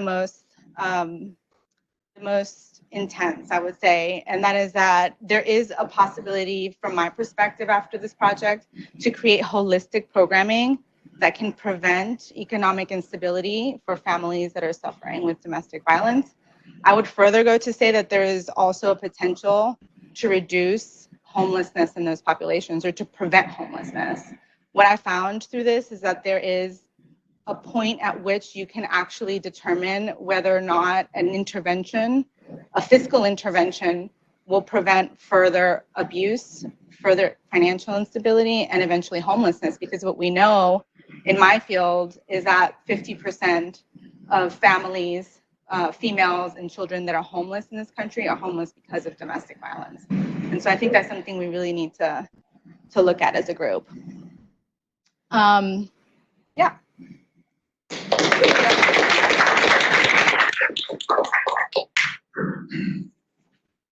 you so much. Does anyone have any questions?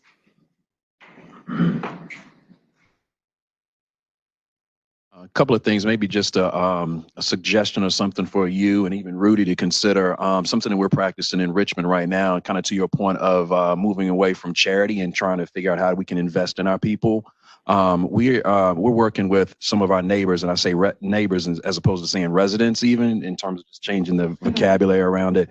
But what we've been trying to work on is what they've been referring to as a financial co-op, and it's really giving them the keys to the car in terms of how they think about how to support their peers, their other neighbors in times of crisis. And so what they're doing is they're investing in themselves. And what I'm doing in an effort to support them is working with people who already invest in my nonprofit to help to get them to rethink about how they invest not only in my nonprofit, but in addition to their investments on an annual basis to my nonprofit, would they also consider investing in this financial co-op that the people I serve are creating. So you have an individual who gives $50 annually to this pool of resources that supports themselves when they're in crisis, but also people who support my agency are investing a couple $1,000s annually on top of that. So they have this pool of resources. So when they need, a few $100, $1,000 to kind of get them out of a crisis situation, whether it's an abusive situation or whatever, they have the resources that they have generated themselves. So I say all that to say that, I get out of the way. I don't stand at the podium when I'm making the ask anymore. I have the people, the experts, if you will, who are at the podium asking the people who are supporting me and my nonprofit to do the same for these individuals. And so I give that as just kind of something that it's been very gratifying for me to see those who are adversely affected by so many different things who are empowered to take care of themselves in that way.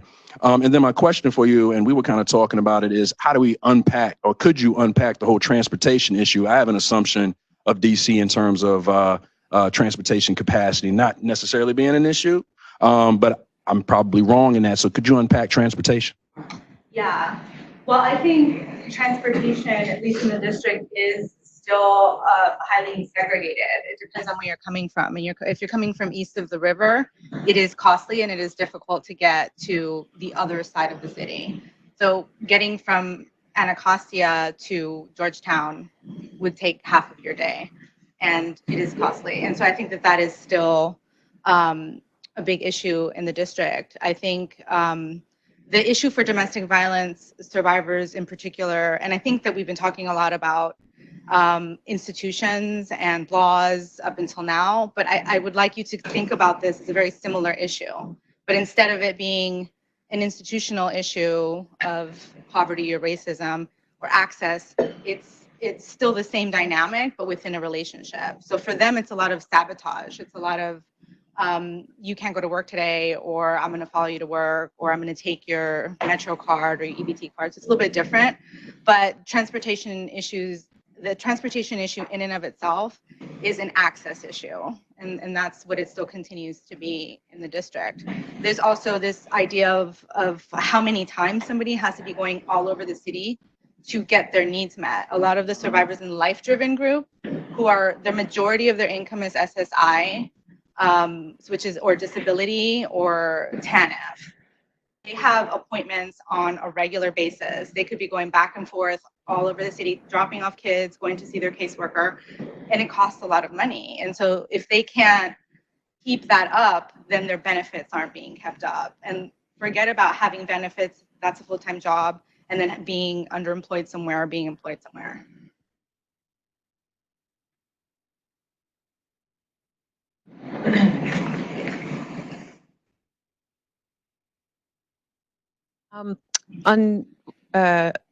Additional to what Eric was talking about with the group lending, I think considering SUSUs, so informal group, lending to each other would be really interesting for you guys, because it also builds, it's private, confidential, and it's kind of an organizing tool. So it builds, resilience among the group in terms of seeing their own power, becoming their own bank.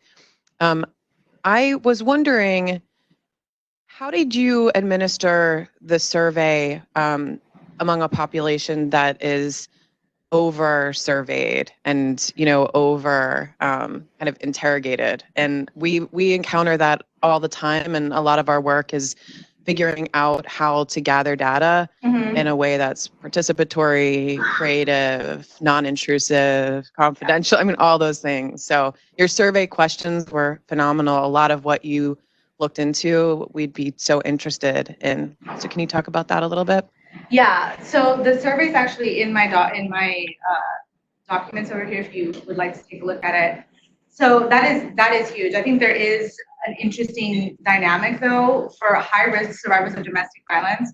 They're not over-researched. And in fact, domestic violence isn't over-researched. A lot of what we're still using is back from DOJ, and it's very difficult to find actual surveys that or research that is timely.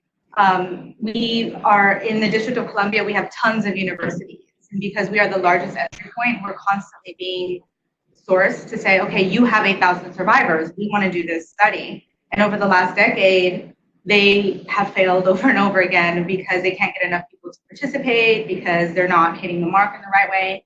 And that is why this was so important to me. And that's why it was important to create a situation where I was already using what the organization had at its disposal. So you have 32 advocates that already have existing relationships. And so that was what allowed us to have this conversation. We're already doing what's called a lethality assessment, which is a very intimate conversation about risk. Has the person ever assaulted you while pregnant? Has this person in your relationship, do they have access to guns? Have they ever strangled you? So it's already an intimate conversation. And without the 32 advocates on our team that already had the rapport with the survivor, I don't think we would have gotten anywhere near 250 responses. And had I had longer time, I think I would have probably tripled that number. So it's not a population that we really think about. And in fact, the use of the lethality assessment isn't even something that is used in all jurisdictions. There's only, I think last count was 18 jurisdictions that use a high risk assessment. And the majority of the places is being done by an officer. You can see how different then the conversation ends up being. So we don't know enough about high risk survivors of domestic violence. So it did have to be an intimate conversation, but it also had to be accessible. So the questions they had to understand the questions. So, one of the questions is like, what do you do? Would you have any side jobs? Do you have any side hustle? It had to be on their terms. They had to understand what we were asking of them. We also left a lot of open-ended questions, which is not normal for research, but those were fascinating. And although they were very hard to kind of extrapolate information from, they were really telling. And it's what kind of drove us to split up the data the way that we did. So it was interview-based? It was interview-based. And they were being interviewed by the advocate that was providing their services over the time that they were with us. So it's about 20 to 30 days.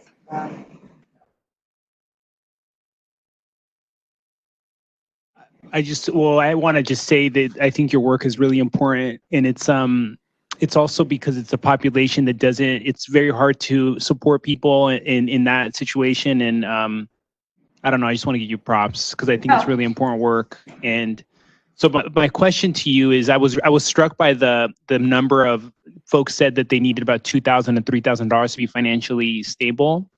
And that's like not a lot of money in the scheme of things. And so I'm curious, have you all thought about universal basic income or cash disbursements to people? Because I've been tracking what's happening in Stockton with Mayor Tubbs and other folks that are experimenting with just giving people money, as a benefit to them and also to the community. Yeah, so we started an emergency financial assistance fund about 6 years ago, and just money and kind of tracking those things. And that's when we really realized that what they were using it for was a preventative, I have a boot in my car and I'm going to lose my job. And if I lose my job, then I can't pay for daycare, then I can't look for another job, and then I'm homeless. It was kind of a snowball effect. So the issue with that was that it's been really hard for me to fundraise for that. Yeah. And I'm going to be really honest. It's like you're just giving people money. What are you talking about? You're not making them jump through hoops. You're not making them fill that out, or you're not making them repay it. So that has been difficult. I'm hoping that this provides me a platform. Yes. I think having an assessment tool and being able to say, no, we know what these survivors need. Because what I get a lot of is kind of this despondent attitude of like, I mean, we can't live their lives for them. We can't resource their lives. That's not what we're talking about. We're talking about making them whole. So I really appreciate what you're saying. I think that makes sense. How does Asada, sorry, before you ask your question, how does Liz help with that? Like, is there a way that we can help the organization get cash for that? Like, I don't know, like if we sign on to a letter, I'm thinking my campaign here because. I have an answer. Oh, you do? Okay, Yeah, please. So what we do at our organization, because we help women with the same issues, is that every general operating grant or donation that we receive, we take a percentage of it and we automatically allocate it to the Rapid Response Fund. So last year we were able to just transfer over $30,000 into that fund. And then what we have is like the Rapid Response Fund. So women come in, we go get groceries, we pay for childcare and just all of these things. And what came out of that is because we were already doing it, United Way had a rapid response like situation where they would help with housing and food and just different light bills or whatever. So it immediately made us be able to get like another $20,000 that was reimbursable by expanding the fund to $50,000 a year. So we just take it. We don't ask. Yeah, I mean, we have $90,000 in our emergency financial assistance fund. I think what I'm thinking about, or I guess the next step for me is first thinking about this assessment tool and then thinking about a pilot program where you're actually able to follow and see what the outcome is and whether or not you're actually able to fully stabilize somebody. Because it's great to give them what they need on the spot. But what I'm talking about is creating a situation where survivors are being prevented from having to make those tough decisions or ending up in a where we permanently stable. So we do that too. We run 15 programs in-house. So we know, like for us, that emergency catalyst in the beginning allows us. So we have 3 social workers on staff. We do intense case management. We help with education, housing, just like a multitude of other things. So they can come in-house and we deal with like domestic violence situations as well. But what I'm saying is like for us with that part, immediately what it helps us do is like take that worry away so they can focus like on school. So like when they come on site to get high step classes, we provide transportation, childcare, and food. So that's not even like a rapid response situation. That is just something that happens every Tuesday and Thursday when they come to class. So like in addition to like all of the other supports I'm sure you guys provide as well, it just takes away that general worry for us. And even if it's like $100,000, we just started doing it, a year ago. But what it has helped us to do is we don't have to try to track it, but we don't have to try to justify it, because we just take it out of our general operating grant. So if we get a grant for whatever, anybody in our 15 programs, they all supply the general operating grants that they get, all supply the rapid response.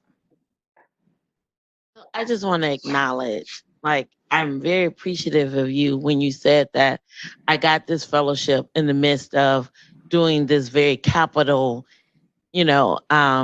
project, and that you were thoughtful enough to say, but I still need to take time and pause and be reflective about the work that I'm doing, to ask myself the question if the work I'm doing is based on what I actually know is needed to be done, or do I not clearly understand the problem that I'm intending to solve? And then what I just heard you say is that I have this in place, but I want to be rigorous enough to evaluate and assess if it's actually solving the problem that I'm intending to solve. And that level of rigor and intention brings science with advocacy and the nonprofit world that may get us forward, right? Because as soon as we get into the nonprofit world about passion, we lose the rigorous scientific nature that we come with, right? But you are intentional and you have the opportunity to ask for the money based on science. And then you're going to evaluate it based on science, so that people know that we're actually solving the problem and not recreating new problems. So I just want to give you kudos, because I think it's like feminine leadership.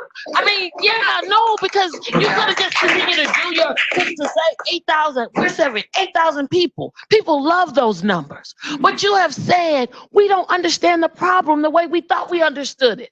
We don't understand these people's lives. We need to pause and rethink about the model we're utilizing because we don't know the population we're intending to impact. And this is huge because now you can redefine how this work gets done. And if people don't get on this train, then they're not serious because now you have the science and the evidence to say this is what we know, not what you experience personally, because that's usually how we do nonprofits, right? We use the personal narrative and this is what happened to me, but that's not the science. And I don't want to, but I just want to say, I just give you kudos because that's the type of leadership that's going to change structural conditions because it's evidence-based, data-driven with passion. And I just want to just say, you reminded me. I need to keep collecting data. I need to make sure before I launch this project that I know, and I need to be collecting data on people throughout the whole project, right? Because I can tell a good story, but if I'm not being this rigorous, then I'm not serious. I just want to feel good, and I'm just holding myself accountable. But I thank you for pausing because you didn't need to pause. You got that building. You know what I mean? You got funding. You didn't need to pause, but you did because you care about the work and you want to get it right. And I just want to acknowledge that. Thank you.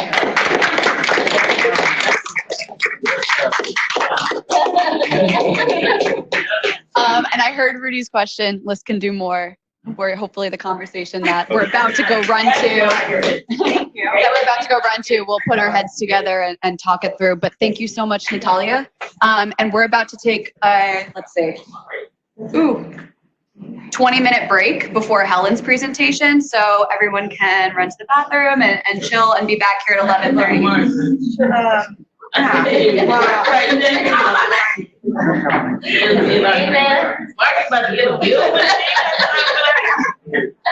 Margaret,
build that building.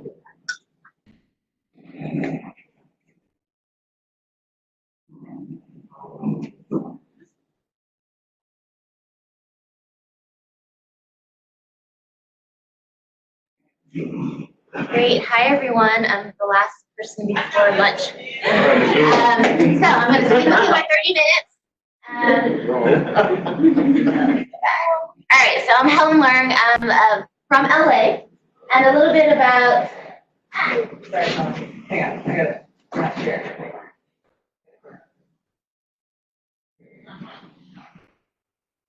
I'm from LA, and to Rudy's question of like, why do I do this work? I was raised by working class immigrants in Los Angeles, and my first few years of life was living in a public housing project. And then my parents managed to buy a home that they were able to afford a mortgage because someone gave them a generous loan, and we rented to Mexican immigrants. So I grew up sharing my dad's Chinese dumplings, and my neighbors shared their Mexican tortillas.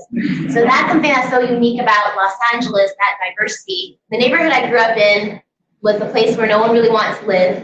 And today the houses are selling for over $1 million. But when I grew up, I would just avoid drive-by shootings. So that change in the neighborhood in Los Angeles, and that diversity and that opportunity is very different for my generation than it was for my parents. So in the context of LA having a homelessness crisis, we have 60,000 people on our streets every night. We're one of the least affordable places to live in the nation. The organization I'm with is a nonprofit urban design organization working in community development. And the project that I was working on was really to address the housing crisis. And I want to highlight some of the opportunities that we took into consideration as we put together the project.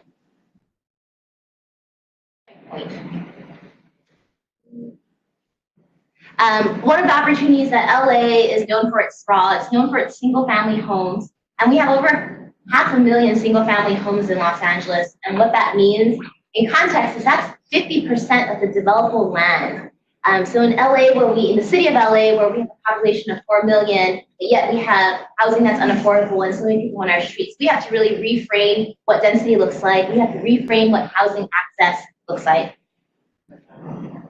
And in addition, for people who are not able to afford renting or home ownership, one of the other sad realities is that we have a Section 8 voucher program, but it's very hard to get a voucher. 3% of people who apply and wait in line when it opens up, they receive a voucher. And the sad part is the majority of them get returned because landlords reject those vouchers. And that has changed in the past year with new laws changing. But ultimately, that means that people who are income qualified, mostly lower income, if they're lucky enough to get a voucher, 40% of them actually end up returning it. So in those circumstances, and in this kind of California housing crisis, we've seen in the last couple of years progressive housing policy. So in the beginning of 2017, state law came into place, which actually made it much easier to build another unit on a single family lot. It's called accessory dwelling units, ADUs. I'm just say ADUs moving forward. They're also known as granny flats, in-law units, backyard homes, secondary homes. We want to take advantage of the state laws that we helped shape in collection with lots of other partners, which made something that was really hard to do, build another unit, much easier. So this graphic kind of highlights all the barriers that have since been removed. Minimizing parking, reducing passageway, allowing for setbacks to be more generous. And that means that for the first time, a lot of the unpermitted ADUs that exist informally in Los Angeles, populations of 50,000, can actually now be formalized.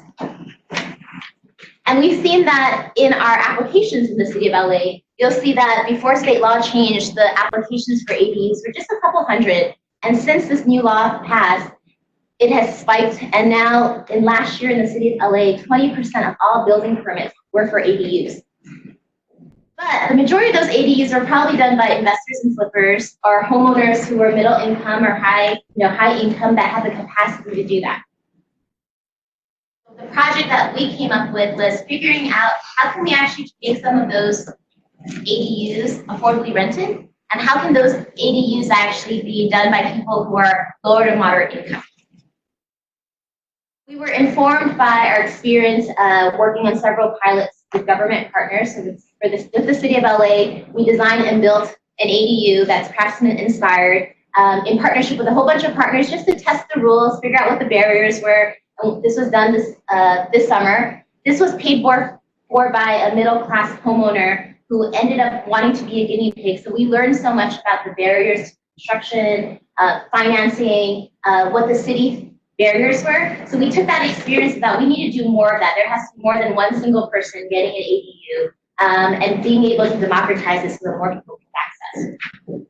At the same time, with our housing homelessness crisis, we also partnered with the County of Los Angeles. They had a pilot program to help 3 homeowners build an ADU that was going to house someone who was formerly homeless. They were each going to get $75,000 in forgivable loans. We ended up having this wide diversity between the city and county, providing free technical support to providing free money. And so with those bucket of experiences, we ended up creating the Backyard Homes project. So that was my project, which was launching a program that didn't exist. And it meant putting together and bringing all the partners together, figuring out how homeowners were going to benefit, how it was going to work financially, design, construction-wise. And the basic premise of this was how can average homeowners become providers of affordable housing using the Section 8 program. So we spent, before I got this list fellowship, we spent a year doing R&D, figuring out again, like what were the needs, what was the homeowner profile, who would want to be involved, and what would it take for a homeowner to say, yes, I'm going to build an ADU and I'm going to be a Section 8 landlord as well. So we did focus groups throughout the city. We talked to real homeowners. We partnered with community-based organizations to ask the questions of, well, financially, how much would you pay? What can you afford? What's your fear of potentially being a Section 8 landlord? So we asked all these questions, and the results informed what the program ended up being. So this diagram highlights kind of all the incentives that we had to create, which was really, how do we remove the barriers that homeowners said, I would do this, but I can't. And some of those incentives are really ways to minimize and mitigate risk for homeowners. And it meant that we had to figure out how to have a program that had all these elements: a program manager, a designer, a contractor, financing support, leasing support. So in the past year, what we did was we formalized relationships with 6 nonprofits and the Housing Authority to create the program, and I'm going to quickly go over what that entailed. Our team as an urban design nonprofit serves as not just the program managers vetting all the homeowners, but also as the architects. But we also had to work with the general contractor to make sure that a homeowner wasn't going to get one number and then 5 months later they're going to get a number that was 5 times more. So RNLA is a nonprofit general contractor, and together we're a design builder that will commit to a price point upfront before design starts. We also created 7 to 8 prototypes that gave homeowners an idea of how much things will cost, what it would look like. So these are site plans that kind of provide different arrangements if you wanted to convert your garage or to do construction. They were mostly ranging from studios to 2 bedrooms. And we assigned price points. So our starting price point was $100,000 for a garage conversion, $115,000 for a new construction. And the idea, and this may sound crazy for folks who are in different places, but the average cost of an affordable housing unit in Los Angeles is over $500,000. It takes multiple years to get that permitted, and we're saying we can do something with $100,000 and have it be done in less than a year. We ended up also trying to design the smallest possible 1 to 2 bedroom because the average per foot cost would be another $250. In LA and in California, where people kind of love the architecture and the style of their home, we also wanted to make sure that what was designed didn't look like affordable housing. Like affordable housing doesn't have to look like it's affordably built. So we wanted to make sure that what we designed fit into the context of neighborhoods. So all these kind of represent the different styles that you see throughout Los Angeles. We created models to help homeowners be able to look in and go, this is how my bathroom is going to connect to my closet and to my kitchen. And we created this booklet that shared kind of what the styles could be, what the price points were. There are lots of desires for a garage to be converted into a studio. We were able to also expand it so that you can keep the structural integrity and the setbacks of the garage and still be able to concentrate kind of a wet floor, thus saving costs. And for many people, they wanted a 2 bedroom because 2 bedroom Section 8 vouchers in Los Angeles are over $2,000. So we want to figure out how can we actually build the smallest possible 2-bedroom that was still livable, would work for a small family, a veteran, a senior. So that's what you have there. And these different styles really capture kind of the spirit of LA's craftsman and modern and Spanish. And for us, this is a way of actually distinguishing that this wasn't, we weren't going to give you a trailer home. It wasn't going to be modular prefab where there is no context. We wanted this to look like another single family home that fit in someone's backyard. Our second set of partners were our CDFI partners. A lot of the homeowners we talk to will say, I don't have cash saved. I can't take a line of equity, line of credit. Like there isn't a way for me to finance the construction of ADU, even if it's $100,000, and yet it would perhaps result in $300,000 of value in my property. So we partnered with 2 CDFIs. Genesis LA is a small CDFI in the LA area. Self-Help Federal Credit Union is a national credit union. Together, we ended up through like lots of different partnerships, basically creating a financial mortgage product that doesn't exist in the market, which is recognizing the future value of an ADU, recognizing its rental income, and providing a loan for that. Usually that's a construction loan, but construction loans don't work in this small context. They're too expensive. So with partners, we were able to get a guarantee that then supported the mortgage product, and it also included pre-development loans so that homeowners don't have to pay anything until they have revenue coming back. So we have a whole financial FAQ. But what it meant was we spent a year figuring out what does this mortgage product look like that works for low to moderate income homeowners. We also realized that for many of these homeowners, becoming a landlord and especially becoming a Section 8 landlord was really hard. So we partnered with organizations that were experts. The Housing Rights Center is going to train all our homeowners so that they understand what it means to be a good landlord. We also have 2 housing providers that are experts in the Section 8 program, what it means to be a Section 8 tenant and landlord, and also how can they find a right tenant to live into these new units. So St. Joseph Center and LA Family Housing are our service housing partners, which will help our homeowners find the right tenant and help them be registered with the Section 8 process and streamline.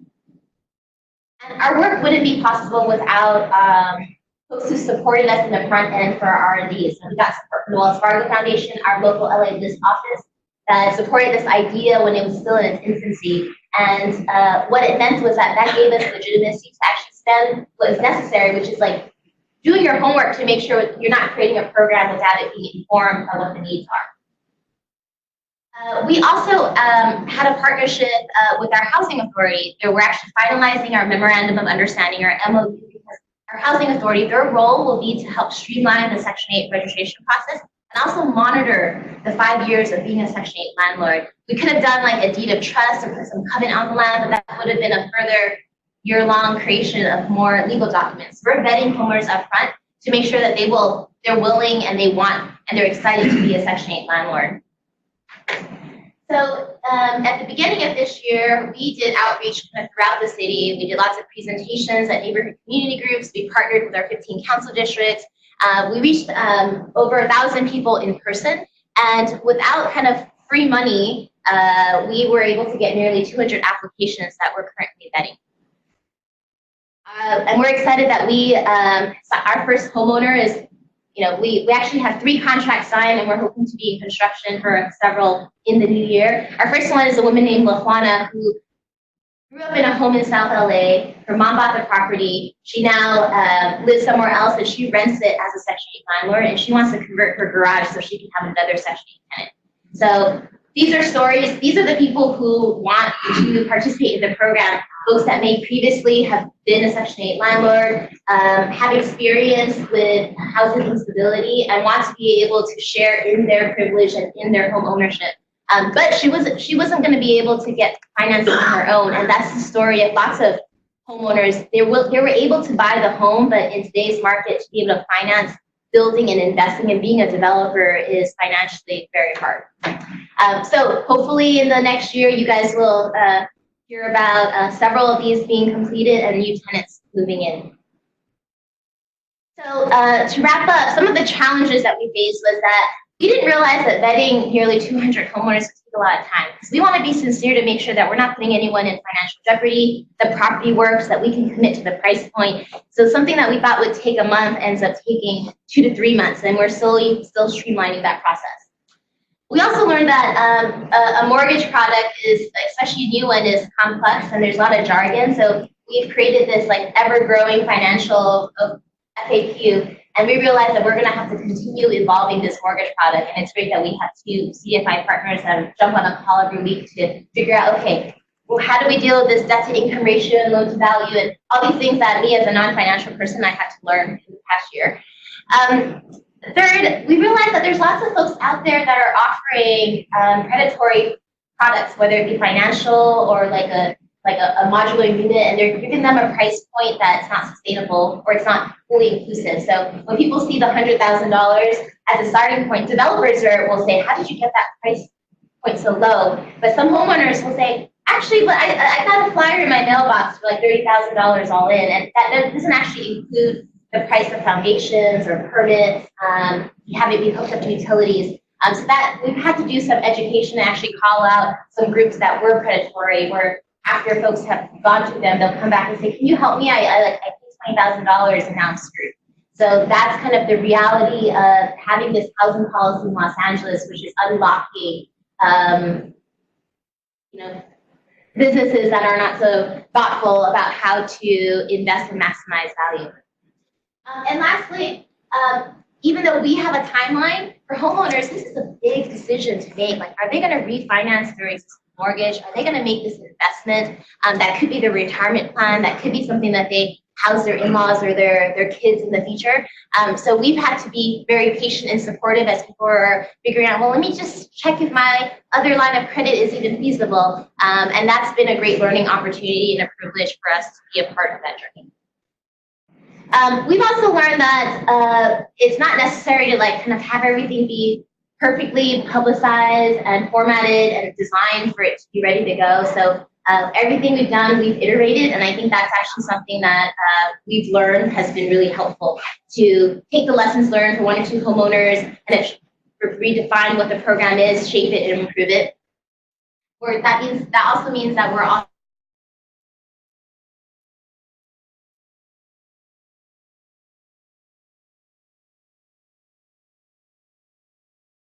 program management, access to a price point all in that's competitive. But for a lot of homeowners, they're like, well, the county gave away $75,000 of free money. And I think that's something that just to figure out how to reframe what is a opportunity and also what are the challenges people face, to redefine what kind of cash and incentives are something that we've learned. And we've actually also realized that we were trying to support low to moderate income homeowners, and that for many low-income homeowners, they're so excited they have the perfect property, but they need like another $30,000 of free money to make it pencil out. And when our tax credits and our funding for supporting traditional affordable housing units can easily be $100,000, $200,000, what's $30,000 to make another affordable housing unit? So that's something that we're trying to figure out. How can we leverage additional funds when right now our program isn't really relying on public subsidy? So in terms of what's next, we are expanding this program into unincorporated LA County. We're looking to figure out how to further reduce development costs for homeowners. Construction costs continue to rise, and our approach is stick builds, but perhaps modular would actually be cheaper, so that's something we're exploring. We also realized it doesn't make sense for us as LA Mas to be the only ones doing an affordable ADU program. So we're trying to figure out how do we grow the tent to include other community development corporations, housing developers. How can we share everything that we've learned and make it easier so that more organizations are doing this work? And then we also realized that our homeowners are dispersed throughout LA, but mostly in East LA, Northeast LA, and South LA. And what we would love to do is figure out how can we invest in a more targeted community, a region, so that in 5 years, when the Section 8 commitment is no longer in place, that we can actually support those tenants in finding their next home. And that's probably our next, next something we want to invest in a year or so. I mentioned that we got $1.5 million from the county to do an expansion, and what the county is interested in doing is figuring out how to give free money. So Now we actually get to build on what we did in the city and the county in the first round to really think about all the lessons we've learned and have a formal partnership with our LA County Development Authority. And to close, we really started off thinking, housing, affordable housing is so expensive to build. It's reliant on tax credits. Is there an alternative, and how can ADUs be a small part of that solution? We don't believe it's the only solution, but we tested all these different things. And I think what this fellowship provided was an opportunity to just step back and go, we're innovating on so many different fronts, from being a design builder to creating a mortgage product, pushing policy, and that's a lot. So in some ways, even though we successfully launched a program, it's expanding, we're still going to have to iterate on it for the next year or so. So we get to a point where we've built a handful of them, we've seen what the changes and the challenges and the opportunities are, and we figure out how to grow the movement of people who are thinking about building affordable housing in a different way. Yep, okay, I'll end.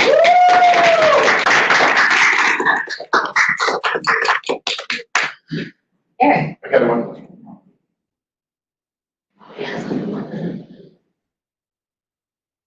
First of all, somebody say that you are like right on point with this. I mean, right on point with this. So, in the creation of our new affordable housing ordinance, we have a section with ADUs, right? So we created a trust fund where you can get for no interest financing through a trust fund in exchange for 30-year deed restriction for families 60% and below. But what you described is actually what we're doing. You guys take the time to set the framework, right? In terms of how you actually proceed with ADUs.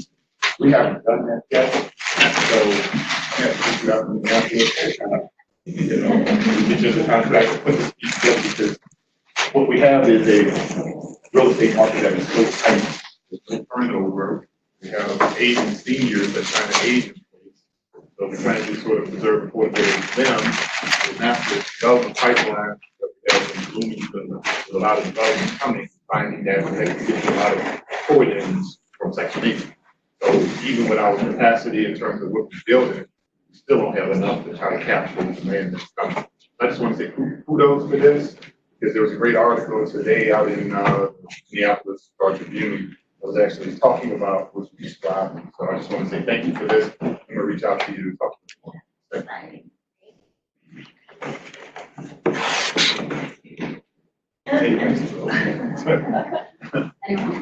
I did have a question. So I had a question about the covenant question, because in Houston, we have this issue of the first homeowners down payment assistance program, and it's only 5 years covenant. And so when the 5 years go in a changing neighborhood, they're gonna, the enticement for to sell by the developer is gonna be out. So I love this program, but I'm wondering, do you forbid doing Airbnb? I'm just trying to see what is the protection for the long-term investment if dollars are going into the deal.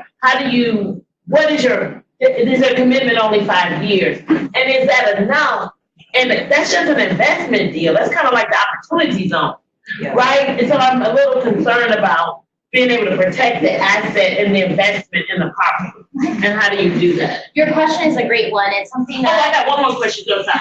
And then I think the question is, so our problem is that the Section 8 in places of opportunity, which I don't like that word, but okay, let's just use it, right? Section 8 in places of opportunity, are you able to, what is the strategy to make sure Section 8 units are going where they are not, right? Like you're not reconcentrating Section 8 where Section 8 is already, where nobody wants to live already, right? Or, you kind of for you to, I'm gonna start with the first one. The question about to covenant or not and how many years was something that we really had to think about. The typical affordable housing projects have a 55-year covenant because it's owned by a developer, a community development corporation. And so for us to actually propose something that was 5 years was a radical departure, and to say we weren't even doing a covenant. And the reason is that when we talk to homeowners, this is like their life investment, and they're seeing their parents aging and knowing that they want to house them. They're seeing that they want to have family move back in the future. So when we talk to real homeowners, the average in terms of what it would take was ended up being 5 years. I think if we were to give lots of free money away, that would increase. I think in our county program, you know, they may get $30,000 and then the commitment will be 10 years and it'll be covenant. So we found out what would be the good balance depending on like what is that public money going in, and right now there's actually not a lot. And what about the Airbnb? Do you not allow?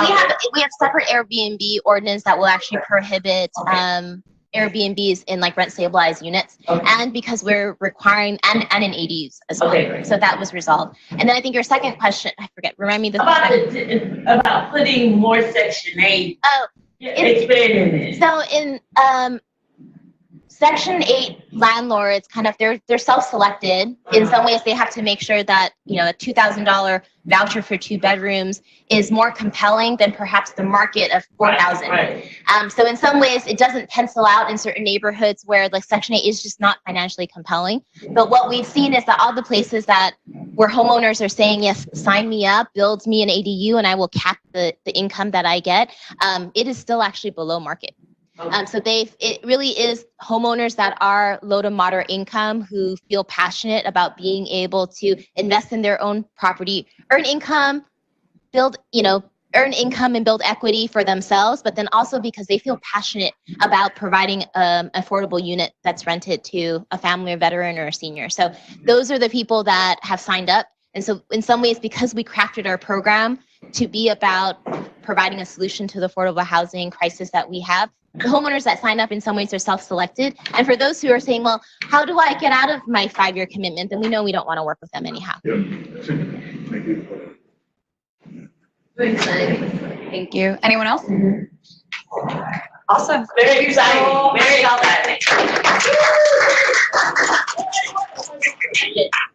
Yes, I'm sorry, I do. So I think that, everyone's project is very exciting.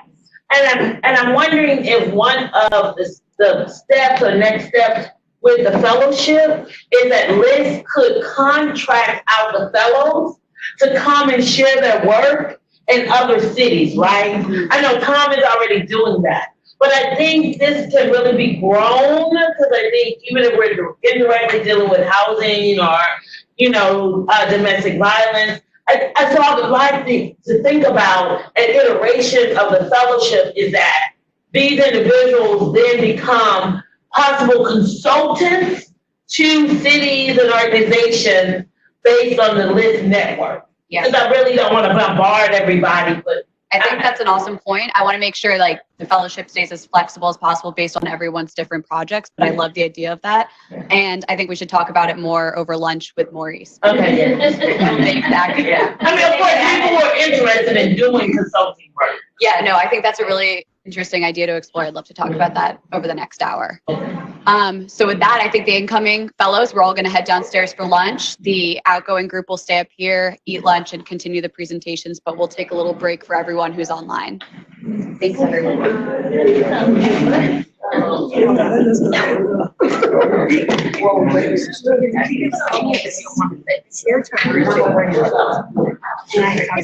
that somebody ever How was your So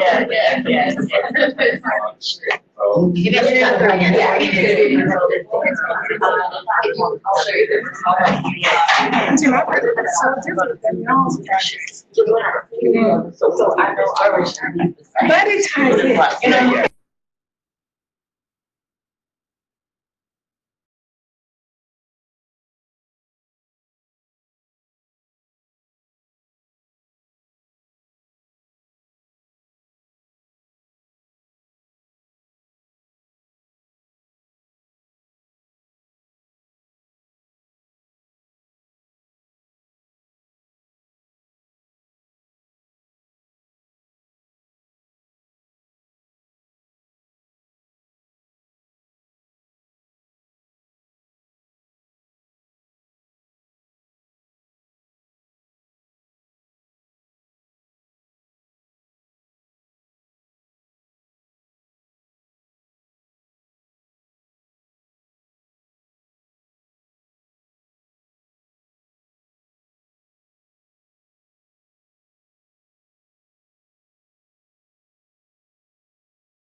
So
You know, everybody is going to be asleep. So I'm going to try and keep it short and keep it simple. And my name is Juanita Woods, and I'm from Monroe, Louisiana. And I am the Director of Programs and Participant Services for Nova Workforce Institute of Northeast Louisiana.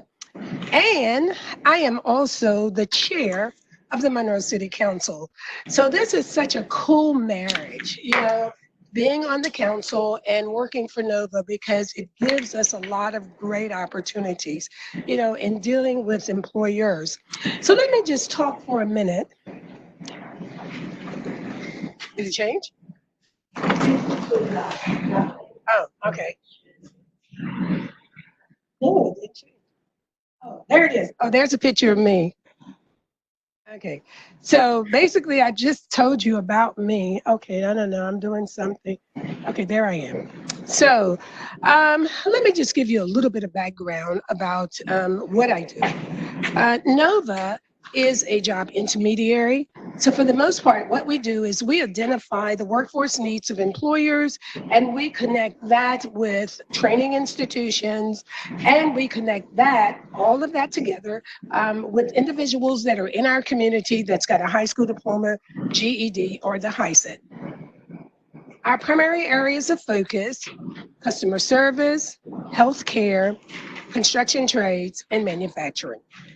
The goal of Nova is to, and what we did is we were in a partnership, a collaboration with the businesses in the community, the Chamber of Commerce, and basic and workforce development, trying to figure out if a program like this were to come into being, what would make us successful? So what we do is we made sure that we were identifying needs that were in the community. It wasn't so much of a feel-good kind of program, but it was one of those ones that when you went through the program, you were not guaranteed a job, but the chances of you getting a job, the likelihood of that was probably very high.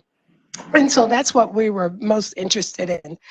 So we've been up and operational for the last 11 years. We've enrolled over 1,600 people in our program, and we've placed over 900. The impact that it has had on the region is in excess of $16 million. So that's good for an organization that's the size of ours, because Nova has 5 full-time employees and 1 part-time employee, and then we have about 3 support staff. So it's pretty cool, the work that we've done and the lives that we've touched. But now let me tell you why I chose, oh, wrong way. Okay. So that brings us to why did I choose to do this work? Okay, so being on the city council, I serve an area that that's got a lot of underserved individuals in it. And since I've been on the council for 4 years, so somewhere during the course of me being on there about 2 years, there was a rash of crimes in our community. And, you know, when I say rash of crimes, it's not like, you know, in major cities, you know, when somebody's getting shot or hurt every day. You know, rash for us was like 13 people, you know, but 13 people, that's too many people. You know, 13 people got killed. And what we could tell from our investigation and just everything, those people that got killed and those people that committed the crimes were between the ages of maybe 15 and 25.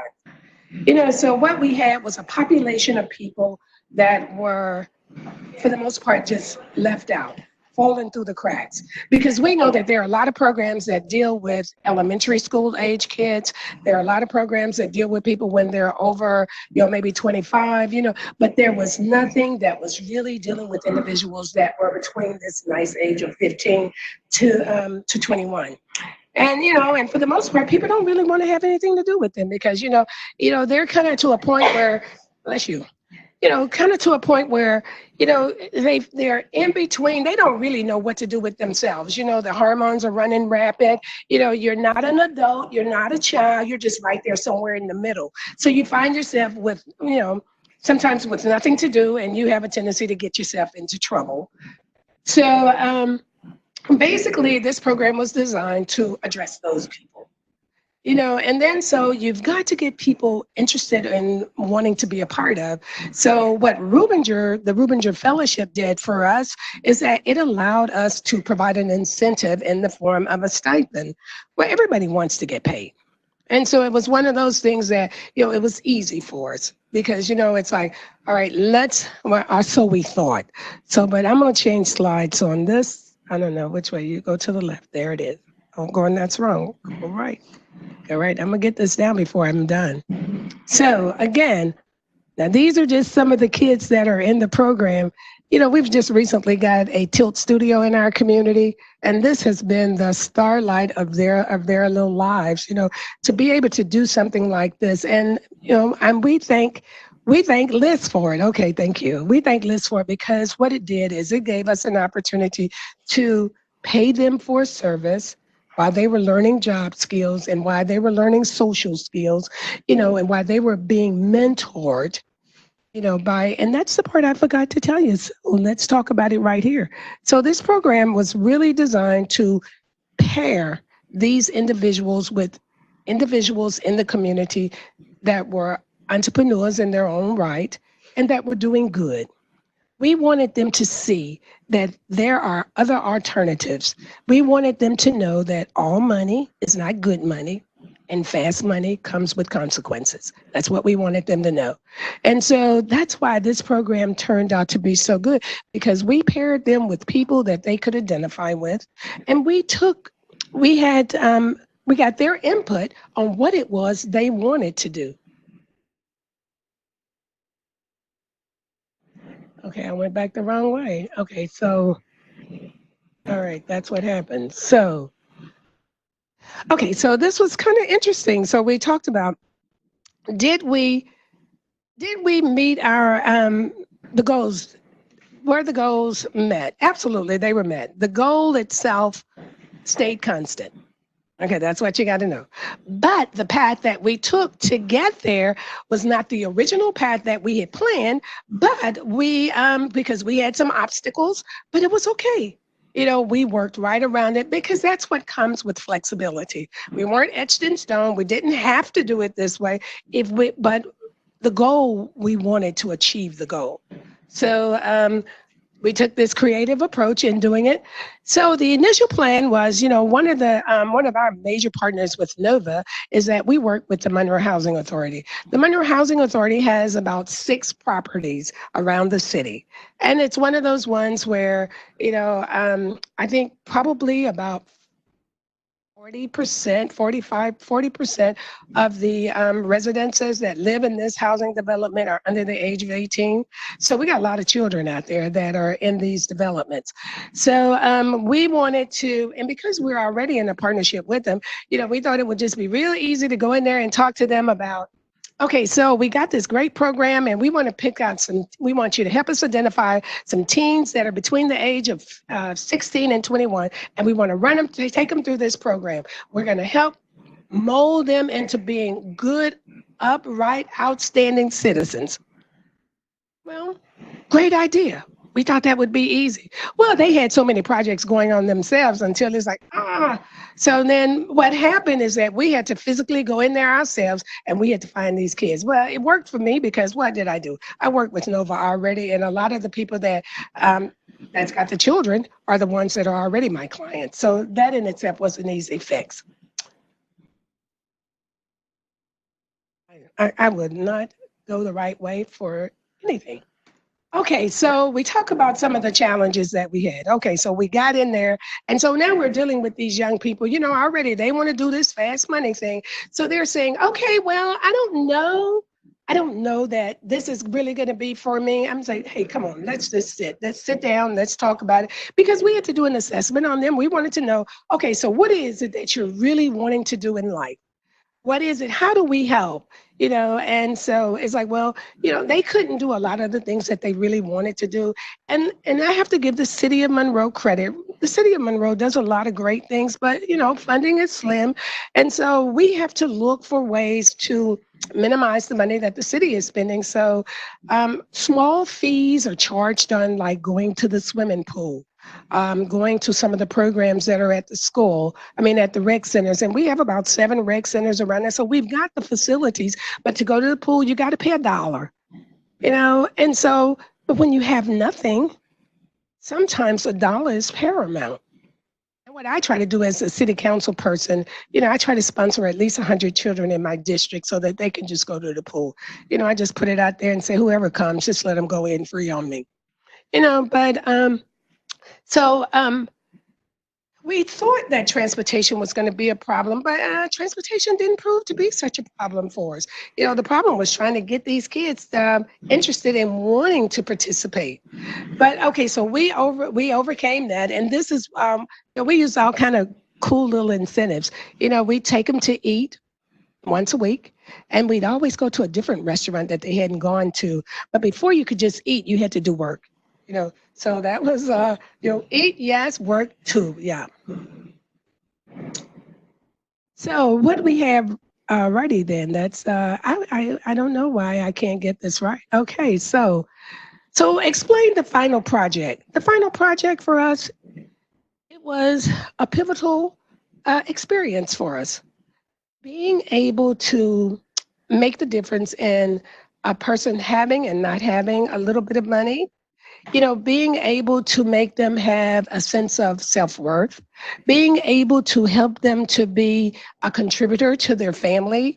Because the thing that I found most interesting, because you would think that these kids, they were really and truly concerned about their families and their families' welfare. And I asked one young man, I said, so what did you do with your first check? He said, well, I paid the light bill and I helped on the cable bill. So I said, so how much money did you keep out of your check? He said, $20. And I gave the rest of it to my family to go toward the bills. You would think that at this age that, you got money, you go out and try and buy you some tennis shoes, or you go out and try and buy you some clothing, or buy your favorite music, or go buy you some AirPods or something. But he was concerned about his family, and that was good. Now the guy you see right here, that's one of my great little young apprentices. He said, "Yeah, this is really cool. This is really cool because the skill that I'm learning." He said he could take that skill home and cut hair at home. Okay, wow, interesting. An entrepreneur in his own right. So,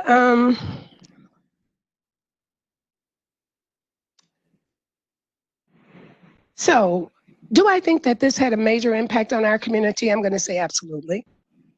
Because, example, we had one of our mentors that was so impressed with the program and the young man that came to work for him until, he supplemented the income that we were giving him to make him full time. That was a good thing.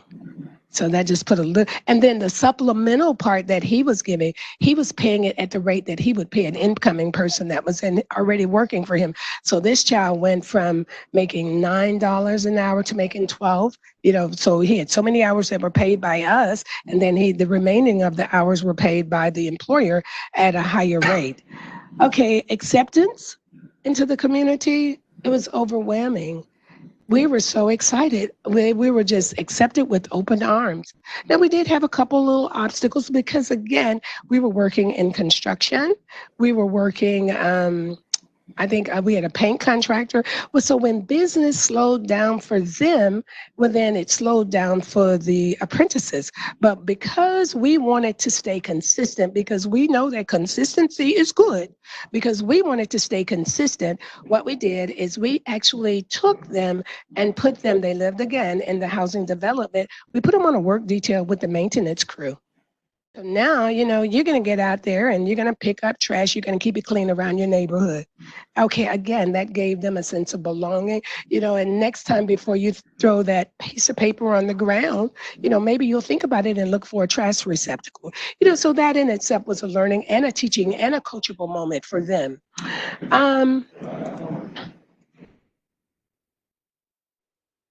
So this is another young lady. We put her actually in with a florist in the community. And so we talk about the reflection of the year. Well, being able to articulate our vision and have it so readily accepted and embraced by the community, by the stakeholders, that was priceless for us. We were so excited for that. And again, she's learning a good skill. So what's next? Well, my goal now is to work on developing a community network. Now, we worked with small employers that we kind of knew, ones that the individuals could identify with.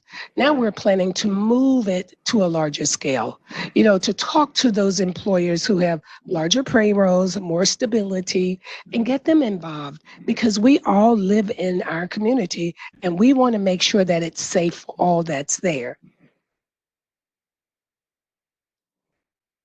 So that's one of the things that we're definitely looking at. And another one is that I'm going to be a proactive voice to the city of Monroe, to see if we can start finding other grant dollars that will support this age group. We do know that there are CBDG funds out there, the Community Development Block Grant dollars. We know that they're out there. And the thing that's so good at this period of time is that we're coming up on the 2020 census. And so we've actually, right now, I'm on a campaign right now where we are very aggressively going and being educated so that we can get the message out that it's so important to be counted. And as you're being counted, these dollars come back into your community, and those dollars help you provide programs like this and help fund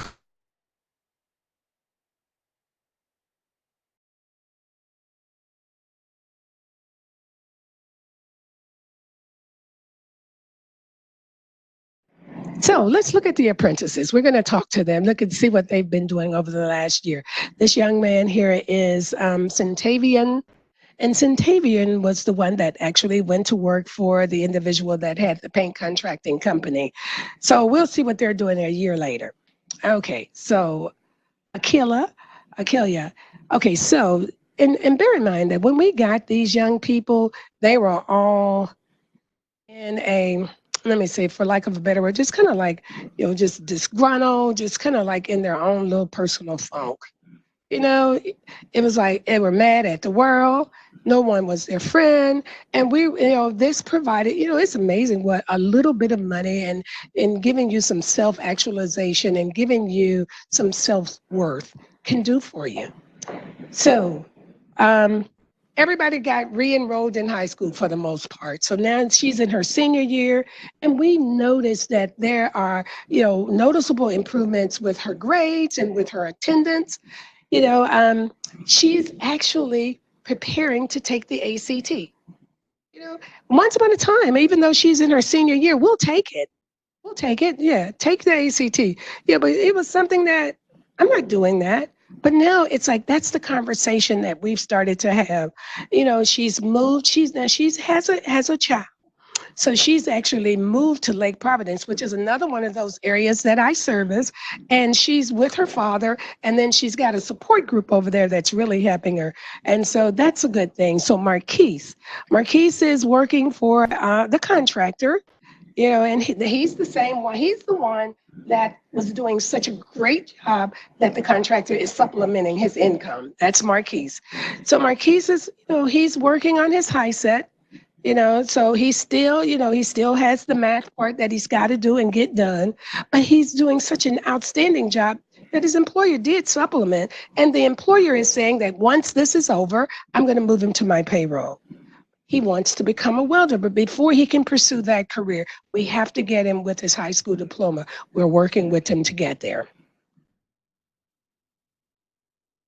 So we've got Brianna. Brianna was one of the ones that came in, and she was kind of excited, but she was a little bit iffy as to whether or not she really wanted to do it. And at the end of the day, she said, you know what, I don't want to. It's like, okay. I wanted her to, but, the focus was on, not on the ones that want to leave, just keep the focus on the ones that are here and make sure that we're doing what we can for them. So Justavian, you saw him just a bit ago. He's the one that's working on the barber, to be a barber. He's one of the ones that actually in addition to, I gave him some other work to do. And I do cleanup. I do cleanup in my community, and they do cleanup in my community too. Because if you're in this program, we're going to all work together. So we all get out there together and work together. You know, he's a fabulous basketball player, but he was constantly getting in trouble. So we got him back in school, and now he's back playing ball again, and life is good. Actually, I was talking to the counselor at his school. You know, these are things, I can't make this up. These are things that we're following up on our kids to know what they're doing. So he's actually starting the paperwork for his financial aid. Martavia. Yeah, she was one of those ones, you know, somewhere, I guess when you're angry, you like to fight. And people make, you know, people say something to you and, you know, it's like, she disrespected me. Well, no, you know, but anyway, we got her on a good path now too. She's back in school. She doesn't know what she want to major in, but she's right. We're talking the ACT test. So that next round, when the ACT test comes around, she's going to be in it. Centavian, you just saw him. He was the one, but you know, all right, with him, he's kind of contemplating welding, but he said he's not beyond going into the Army National Guard because, you know, he's doing the research. You know, we were at a career fair just last week and we were talking to the recruiter and the recruiter was telling him, you know, you can come through this program. All you got to give us after you finish boot camp, all you got to give us is 1 weekend a month and we'll pay for you to go to school. So that was good incentive for him. And they pay him a check monthly. Charles, very interesting young man. 4.0 student, 4.0 student. First time he took the ACT, May 27th. So we thought, oh yeah, well, we're going to coach you and you're going to take it again and again. Well, you know, he was one of those ones that just didn't want to get with the program.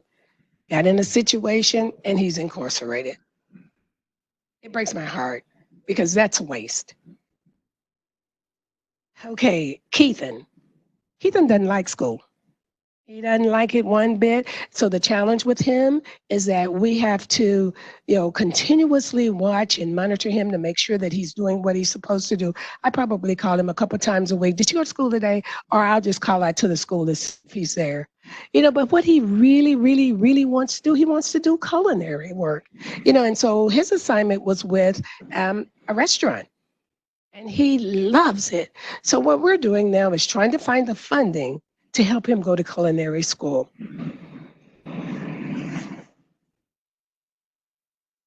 Michaela, very interesting young lady. You saw her. She works in the flower shop. She comes to visit me in my office often, and her mother comes with her. Her mother doesn't have a high school diploma, but she's seen the work that we've done with Michaela, and she said, you know what? You think you can help me? Absolutely. Her mother was the original, you know, she's where the original Nova, she fit that model. So I told her, I say, surely, just come right on in. So her mother wants to be a nurse. Michaela wants to be a nurse. You know, so we're working with, you know. And William was an interesting young man too. But, you know, we got him on, he got through, he graduated with his high school diploma in May. So he's currently at Grambling State University. He was a walk-on on the football team. Yay, William. So we're just excited. So these are just some pictures. And in this picture, we have a combination of employers and parents that, you know, because the goal was to engage everybody, that holistic approach where we, you know, got the whole family involved in it. There we are again. They knew they always had to work before they could eat. Okay, so this is what my team looks like. Had a really great team. Dr. Salisbury was actually the program coordinator. So we brought a knowledge base of people with us. And she worked on the curriculum. She made sure that we were doing all the things that we were supposed to do, staying in contact with the apprentices. And so Manan Prudham, is, she works for Nova. So she has a master's, and she does all of the essential skills. Manan takes her services to the housing authority. She teaches the NOVA essential skills at those properties. And then, so she's also my little mentee. And she's phenomenal, phenomenal. And then we have, ask us why we got a nurse practitioner on our staff. Because, you know, she does that whole mental health piece, you know, so, you know, we wanted to have just a variety of individuals that could come in and talk and assess our students. So there she is, Karen Gant, and she's a PhD candidate. And then you have the councilwoman. And again, I would just really and truly like to thank the Rubinger Fellowship Program. I would like to thank LISC for just giving me this opportunity, because you've actually made the difference in the lives of, 10, but 8 successful. Our completion rate was 80%, and they're doing well. And there are just some more pictures. Do you have any questions for me? All right, thank you.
All right. Well, good afternoon. Let's see. Let's jump right into it. First and foremost, I do want to thank LISC and for this opportunity. I also want to commend each and every one of you all for. Oh, thank you for your projects. Very inspirational. I know it requires a lot for each of us to really kind of dive into our respective projects, and that's definitely the case here. What I hope to do with this project is, let's see, was that it? There we go. All right. So here we are. So why Red Wagon? And this is the name of what will be this for-profit transportation company. Just kind of calling on, if you can all remember what it was like riding around and a little red wagon being pulled around in a little, radio flyer red wagon. So I was trying to evoke that sentiment, that feeling of just being safe and having a good time. And so this is what we're going with, Red Wagon. But in the city of Richmond, where I serve as the executive director of another nonprofit, Peter Paul Development Center, I have the privilege of serving approximately 400 children each and every day. We have a fleet of buses that enables us to not only pick our children up from the schools, bring them to our programs across 5 locations, but then in the evenings we take them home to their doorsteps. And so that's a valuable service to those I serve at my nonprofit. but I'm also a part of a growing coalition of out-of-school time providers or nonprofits who serve children throughout the region. And one of the things, one of the big endeavors we're all a part of right now is trying to make sure that we're all providing a level of quality of care and how we respectively and collectively serve our children. One of the main issues across the region is access, namely transportation. So many of the children, particularly in the community I serve, where literally less than 10% of households have a car. In the city of Richmond, our public transportation system is a joke. And so it takes at least an hour and a half to get somewhere that's maybe 10 minutes away. It's ridiculous. And so it's not a real viable option for many of our families. And so this has been an ongoing conversation in terms of making sure that more than 15% of the children of the 24,000 school-age children in the city of Richmond, only about 15% of them access any after-school programs. And so we wanted to increase that because it's something that's being demanded by the community. And so here we are, and this has really just kind of compelled me to really just kind of dive into this project. Another part of it is of the existing transportation options in the city of Richmond, quality has been an issue for them in terms of making sure that they show up on time, they pick the kids up on time, they're being safe, it's affordable. Affordability is a huge issue in the nonprofit sector. And so that's something we're trying to address. Another piece of it is the mayor, our current mayor, he campaigned as the education mayor. I think every mayor campaigns on being the education mayor. But a big priority within his agenda had to do with ensuring that more children were able to access out-of-school time services throughout the city. We are definitely resource rich in terms of programs that are available for our children. The issue is that they can't get there and then they can't get home in the evening. So just because of who I am and the way that I'm wired, I hate to talk about things over and over and over again. I try to figure out how to bring what I have to offer to the table and address it as quickly and aggressively as possible. And so here we are, just trying to figure out how to support the school district in getting more kids served, where in the case of the Richmond public school system, they don't want to maintain the infrastructure to do so. They have to pay bus drivers time and a half. They have to maintain the fleets and the infrastructure to get all of that done. And it's something that's very expensive for them to do. So they'd rather not as well. All right. So as I've already mentioned, we want to make sure that we're providing safe, reliable, and affordable transportation to more kids throughout the course of the year. And also the other aspect of it is it's an employment initiative.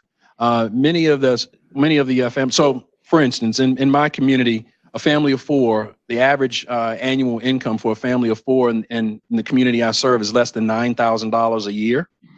And so there are many individuals there who have never had a full-time employment opportunity. Only about 60% or less of the families I serve in this particular community have graduated high school.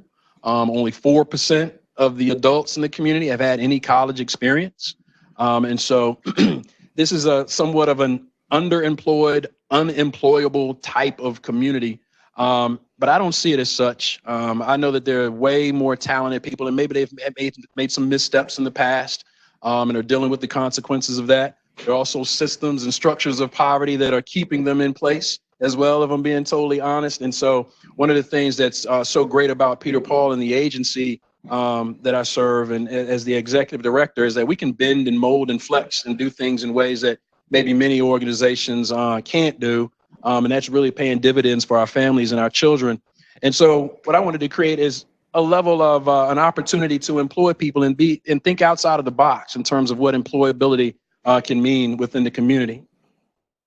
And so this is, so I've conducted a number of feasibility studies and market research projects over the course of the last year to make sure that I'm hitting it on the mark in terms of what, I don't want to think that I know what the community needs. I wanted to hear from the service providers, from our parents, from the school district, from the mayor's office, gathered all of that information. And there were, these, overwhelming response was safety, reliability, and affordability. And in this model that I'm going to present to you, some of the model. I'm not going to give you everything because you all didn't sign an NDA or anything, so I'd have to shoot you if y'all took it out of the room. So I'm not going to give you all of it, but I will kind of touch on the model that I've created here. But I've been able to kind of check off every box that in terms of the responses from the surveys. I hope you can see this. So there are many school districts around the country. I was just telling someone a little earlier, and driving in on the Uber from the airport here, I noticed that there were a number of like privately owned transportation companies making sure that kids got, from school to wherever they're going here in the city of, here in New York. And that's the case around the country for the most part, but not in the Richmond region. There's nothing like what I'm building south of DC and north of Charlotte. All right, so there's a particular region there. There are access issues across the board, but there are subcontracted transportation companies out there. Many of whom I reached out to doing my research and just trying to figure out what models were already out there that I could adapt to meet our specific needs in Richmond. But many of these companies, they serve special populations in Richmond. This is an interesting bit of information that I learned from the Department of Richmond Public Schools Transportation Department. They've got a $15 million budget. $5 million of that budget goes to about 3 or 4 transportation companies. These transportation companies are in the business of non-emergency transportation, so making sure that specially designated students, maybe they've homeschooled or they have IEPs or whatever the case may be, these kids are being transported to their services throughout the course of the day, and they're charging Richmond Public Schools a premium. I got a chance to see some of their invoices on a monthly basis, and Richmond is being charged upwards of $20,000, $30,000 a month to transport only about 500 kids. All right. So over the course of the year, you're talking about $5 million of a $15 million budget is going out of the door to 3 companies who are transporting only about 500 kids. And so I think that I call that a rape. If I'm being totally honest, I think it's an injustice, and it's a highly profitable business. But that's not what's brought me to this point. It's not the profitability. It's making sure that more of those 24,000 children are able to get to these developmental opportunities after school. Richmond Public Schools can't afford to pay time and a half or their overtime rates. That costs them another $2 million a year just in overtime, which is crazy. And then they would rather not maintain the infrastructure to do all of this. And so the last bullet down here is this cost sharing model that I've created and adapted from other models around the country. And so I'll talk about that here in just a second. All right, so here's pretty much how it works. So it's a splitting, it would split the cost between the school district and the nonprofit providers. On the nonprofit side, at Peter Paul, we have a fleet of buses. So I have a really good idea of how much it costs me on a monthly and annual basis to maintain the fleet, to pay the bus drivers, to pay the insurance. Oh my God, the insurance is ridiculous. And so it's a bit of a challenge even for Peter Paul. And so what I wanted to do was something that would also be beneficial to Peter Paul. And so if it's beneficial to Peter Paul, it should be beneficial to many of the other nonprofits in the community. And so I've come up with a rate that it presents about a 40% savings annually to a nonprofit. So they wouldn't have to pay for the buses. They wouldn't have to pay for the bus drivers. They would incur the insurance costs. And on the other side, with the school district, I'm charging them a fraction of what the other for-profit companies are charging because it's being kind of subsidized by the nonprofits. If that makes sense. So on both sides, they're experiencing savings. I'm generating the revenue I need to maintain operations. So the models that are out there right now, they're charging one or the other. They're either charging the nonprofits the full price or they're charging the school district or the city a full price. I'm splitting the cost of this service across the two, creating savings on both sides. Does that make sense? And then the other part of it is this living wage initiative. One of the things that we recently did at Peter Paul is we moved all of our employees up to at least $15 an hour. So no one at Peter Paul at this point is making a minimum wage. Everyone is starting, whether you're the cook in the kitchen or a bus driver or the custodian or whatever the case may be, you make $15 an hour out of the gate. And that's something that I felt was very important to our community, and hopefully it's a model for others to adopt going forward as well. So with this transportation initiative, I'm going to be starting my bus drivers at a rate of $18 an hour. The school districts are currently paying their bus drivers $14 to $15 an hour.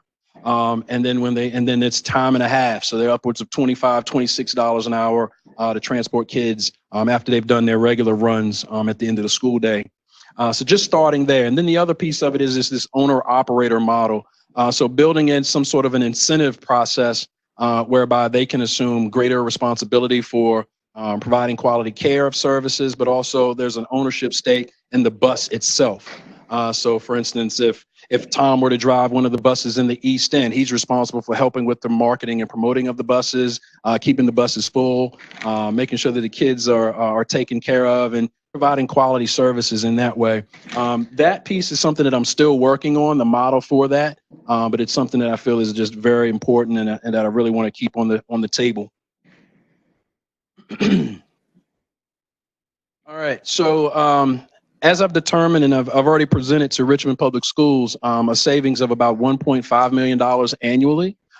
That's not only to transport the 400 or 500 specially designated students, but also working with their partner organizations like Peter Paul and Boys and Girls Clubs and YMCAs to provide, if they're already in existing partnerships with Richmond Public Schools, we're going to work with them first and foremost, and then expand out to other nonprofit organizations who may or may not be in a formal relationship with Richmond Public Schools.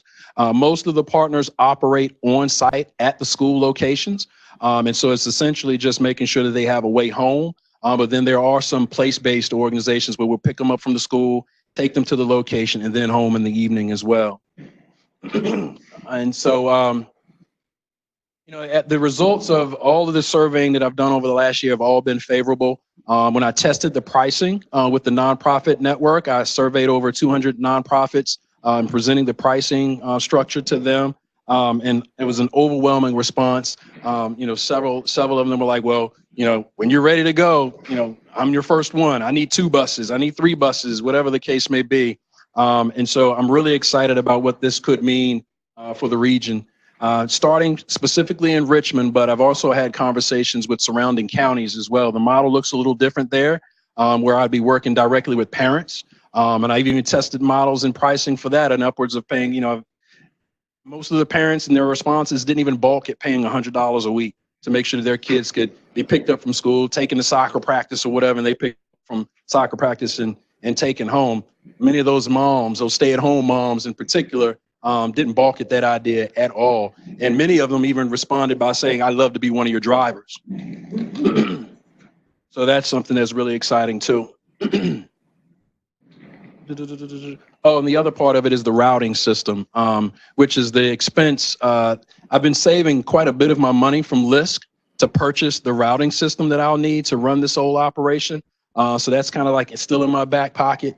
So when I press play on this business opportunity, I've got to go out there and get that. But that really helps with just the routing within a particular geographical area. But it also, on those kind of one-off field trips and whatnot, you could also sign up for that. And so it just it streamlines everything. Within 24 hours, you could ask for a trip to be covered, and we could meet that need.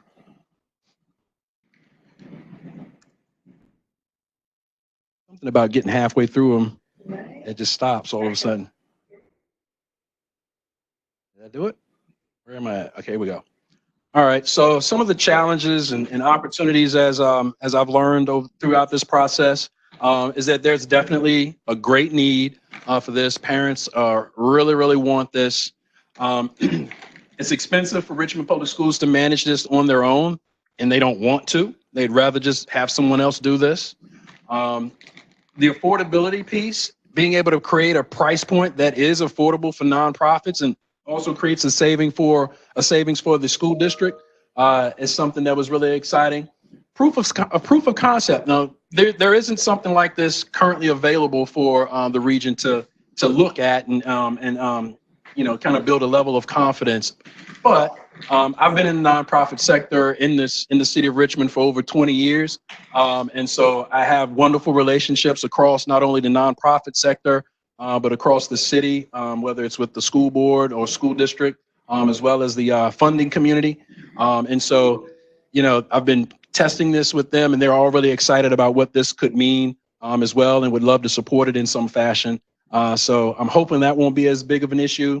The liability piece was something that when I created this model, started working on this model, gosh, over 10 years ago, and I should put it on the shelf because I couldn't figure out how to cover the insurance, the liability insurance, and how expensive that is. It is indeed expensive, really, really expensive to cover these buses. And in my region, there aren't any models out there that shows carriers how to cover transportation of youth. There aren't many models for this. So this is something of a new venture for insurance carriers as well. And then driver recruitment and retention. That is a big issue. It's finding drivers who honestly can pass a piss test. I mean, that's really what it boils down to, you know, but they're, you know, but then also paying them a rate that allows them to stay on the job. And so that whole owner operator model is another way to kind of build buy-in and hopefully retain drivers as well. And so here we are. We'll be presenting as a part of this OST, or this out of school time coalition that I'm a part of. We'll be making some recommendations, not only on transportation, but the full spectrum of services for youth in the city of Richmond. We'll be presenting our recommendations, including this in January to the mayor and the school district. I've got to start working that. So I just met with some LISC folks here a little while ago here today, and just kind of talking about how to prepare for a pitch. This is outside of my realm of knowledge in terms of how to work with investors.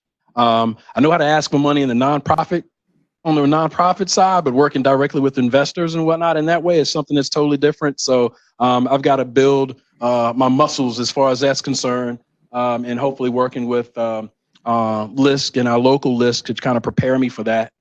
And then a contingent upon seed funding, which I hope to acquire over the course of the next 6 to 8 months. I hope to be ready to be in full operation in some way. Maybe it's just 1 or 2 buses. If I'm going full out, we're talking about 40 buses by the summer of 2020. So somewhere in between 1 bus and 40 buses. But it'll all be contingent about funding and structuring of the business. That will help me make that determination.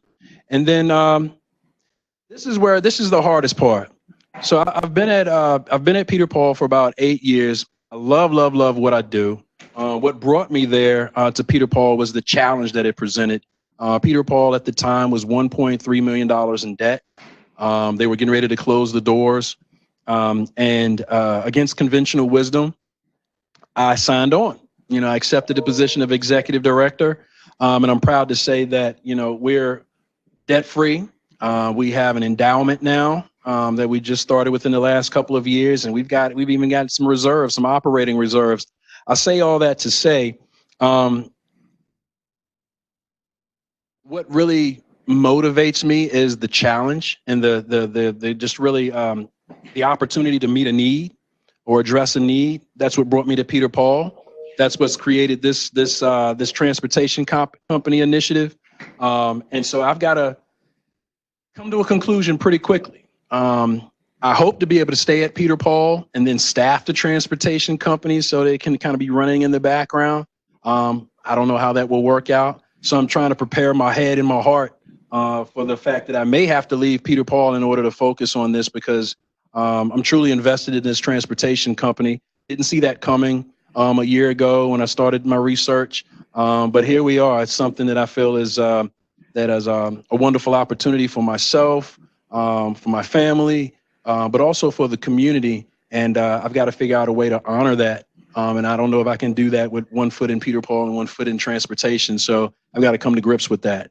But that's where I am. And yeah, and the only challenge in terms of this experience that I've been faced with is just finding the time to really focus on pulling all of this together.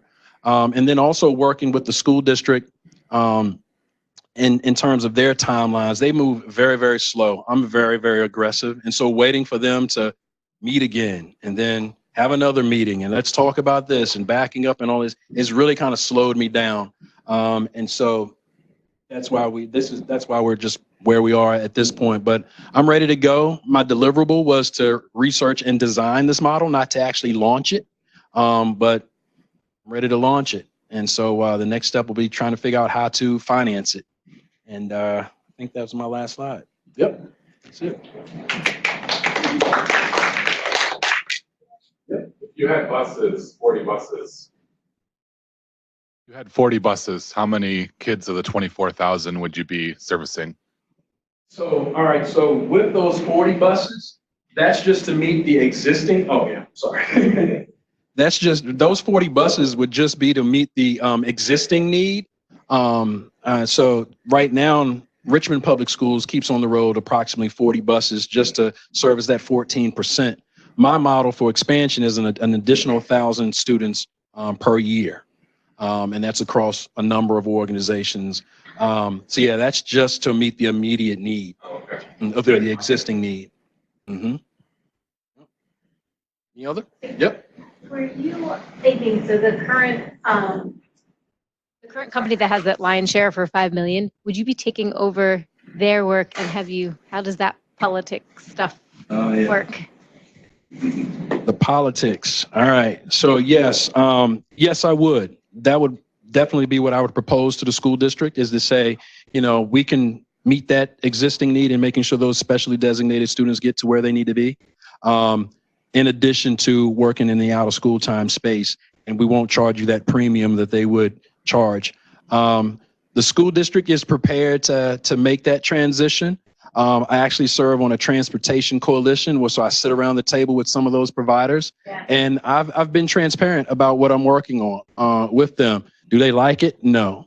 Do I care? No, I don't. And so one of the things that that has been a part of my DNA in working in the nonprofit sector is something I refer to as speaking truth to power with love.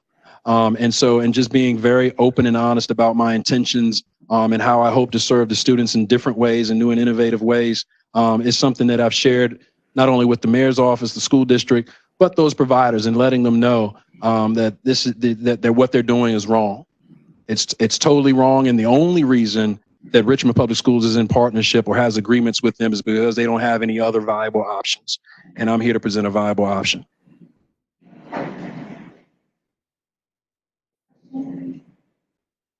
Thank you. Thank you. The clicker as well. Oh, okay.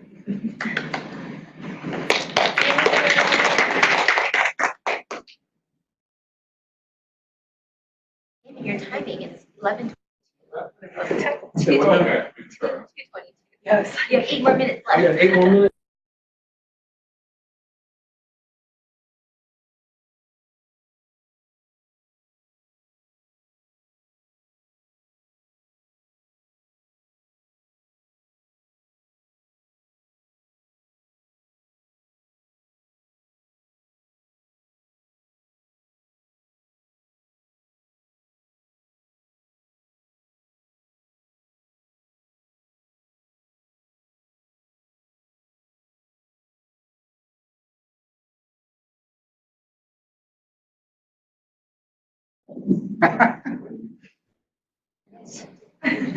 Always have to retake this. Yeah.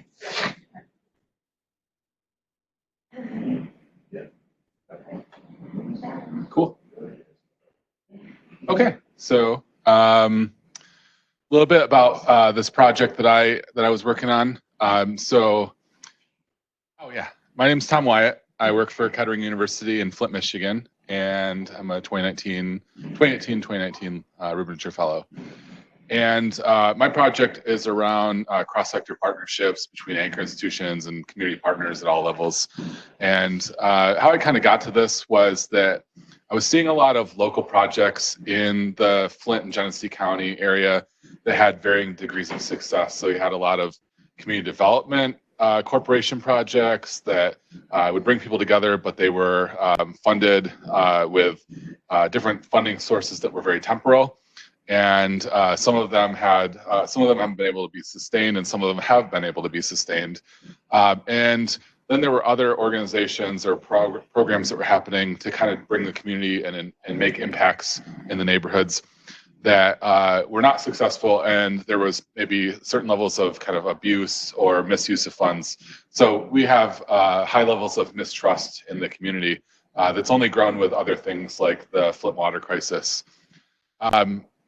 And part of that also has led to a decreased number of community development organizations in the area. We probably have a very small amount of these organizations doing a lot of work, and they're innovating in all kinds of ways, but they're being stretched a lot.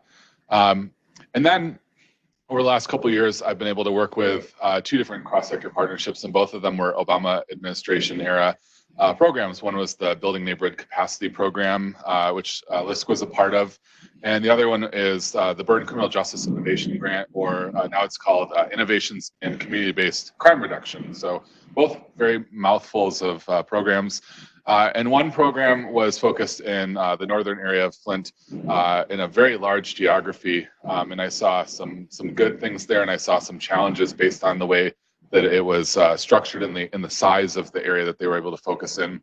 And then with the second one, I oversaw that actually at Kettering University, and we saw a lot of different growth and partnerships, and it continues to grow and grow.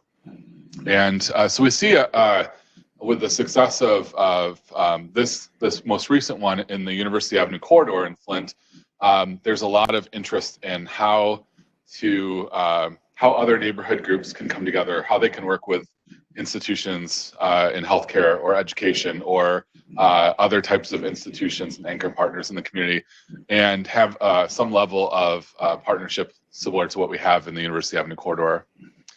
So just a little background information. This is the University Avenue corridor. So there's 4 neighborhoods in this little about 3 square mile area, and it falls kind of in the middle of the city of Flint, which is about 35 square miles.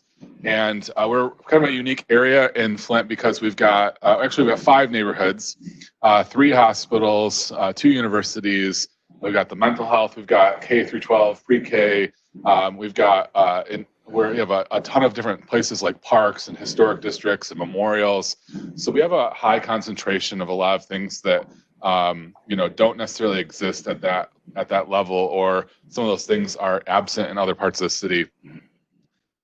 And on top of that, there's a coalition that I run called the University Avenue Corridor Coalition, and it was really started around the disinvestment in the city of Flint and the shrinking of kind of the municipal staff. And so there's a lot of residents and a lot of organizations that come together and do things like park cleanups and adopting areas and trash pickup and beautification. And so this group started in 7 years ago in 2012 with the same idea, because we have some areas like this historic house in this historic district, and then we have other areas that are kind of abandoned, and we're working on plans on how to work with those, maybe redevelop or take those structures down. And we really focus on 6 areas. They're probably universal to most communities. Things like health, blight and crime, economic development, leisure and recreation, kind of strengthening the communication in the area and then in between the partners, getting people to work together. Education traditionally, but also education in terms of capacity building, training, bringing in resources and exploring resources and models that may not exist in the city of Flint, but may exist elsewhere in the country. And what's made us really successful is that, we make a place for everybody. Everybody has a voice. There's flat leadership. We continue to focus on these 6 areas, and we look at it as strategic collaboration. So it's not like this one group coming in and kind of taking over the area. It's how do we support the institutions, the businesses, the churches, the neighborhood associations, all of which are members of the coalition. So it's not the coalition first and everybody second. It's kind of this moving, dynamic nature of project coordination and strategic collaboration. And then also, how do we grow and empower? Because Michigan is one of the 2 states in the union that it has population decline, us in West Virginia, and that has a lot of ramifications: redistricting, losing talent, investment, and all those other things that come with population decline. And so we want to provide opportunities for growth and empowerment and exposure to career pathways in the way that we implement projects. So the group looks at the issues, has developed a vision and mission. And another thing that I want to point out is we celebrate successes. So one of the things that's helped with this area is that you have these stressors in neighborhoods, and sometimes it's really it can be really kind of depressing, because if all you're hearing is some of the challenges and other things that are vulnerable in these communities, that starts to weigh on people. But there's a lot of great things that are happening in the neighborhoods too, and so we make a point to celebrate individual successes, like when someone earns a degree or someone gets a new job, and organizational, and also the coalition successes. And it's kind of evolved over the years. And so, we went from trainings and just kind of, it was almost like dating, like bring your own lunch and say, hey, what's going on? What are you up to? Tell me about yourself, organization. And people really enjoyed getting together. And so they continue to date, I guess, and they're in a relationship together. And so then it became about project planning. And in Michigan, similar to other probably areas of the country, we really plan our projects around the weather. And so we go into project planning mode in the colder months, and then as soon as it's warm, we're implementing until it gets cold, and then we kind of reflect and start planning, and there's that iterative process there. And through that, we've gotten grants, we've added new leadership, we've grown. It started with 15 organizations, now there's over 80. We have about 70 or 80 people attending. We've got AmeriCorps that are moving into career positions based on the networking and connections they're making in the meetings and in the activities. And we've started to venture into real estate development, and there's been a lot of different physical changes and investment in the area.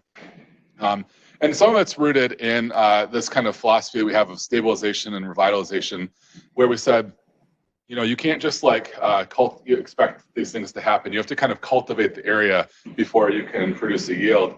And so we kind of operate in both of those, because they both involve place, resource, people, and programming. And we try our best to incorporate all of those things, because if we work in place but we don't have resources or we don't have programming, the place is more vulnerable. And so we kind of bounce between these two areas of stabilization and revitalization.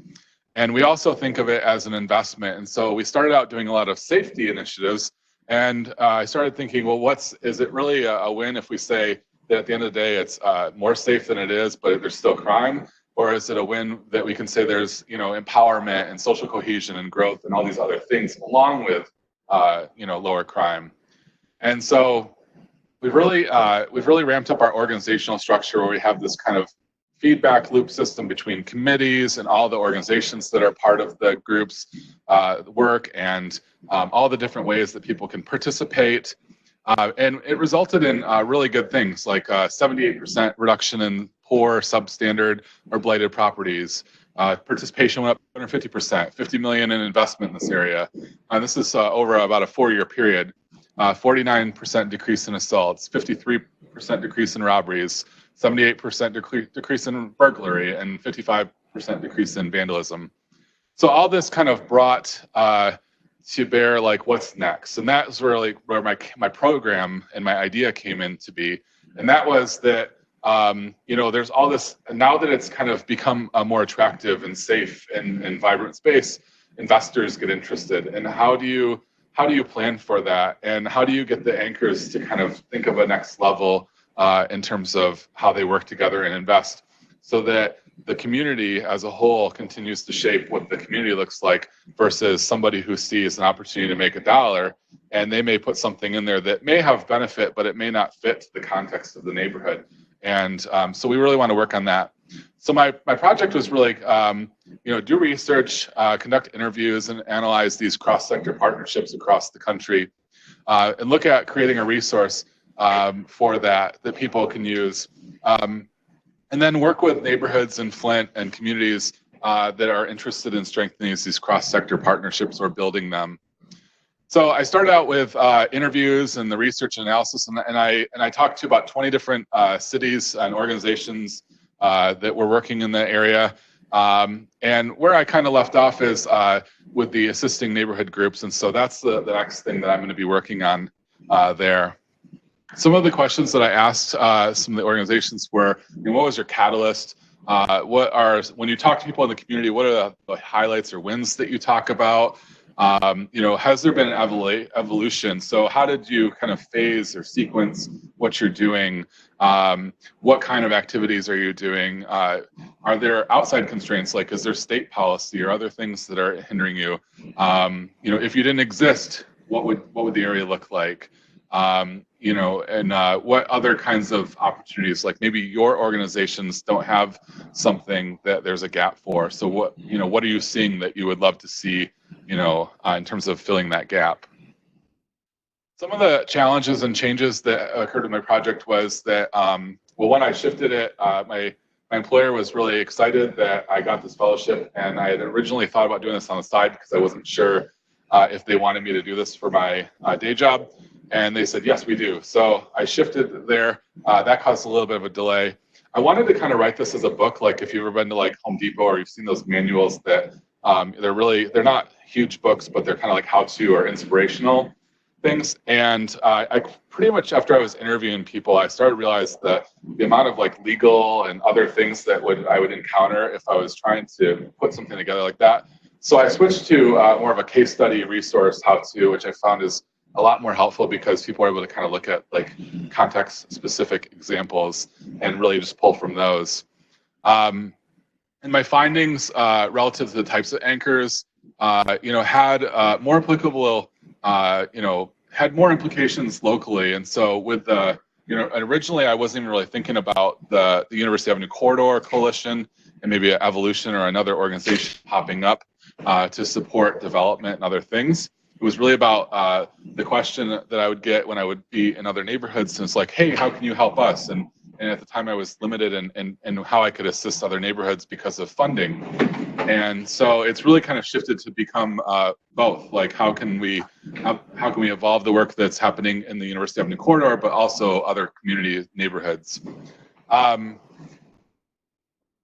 So some of the things I found was that, back to the primary use was around the University Avenue Corridor.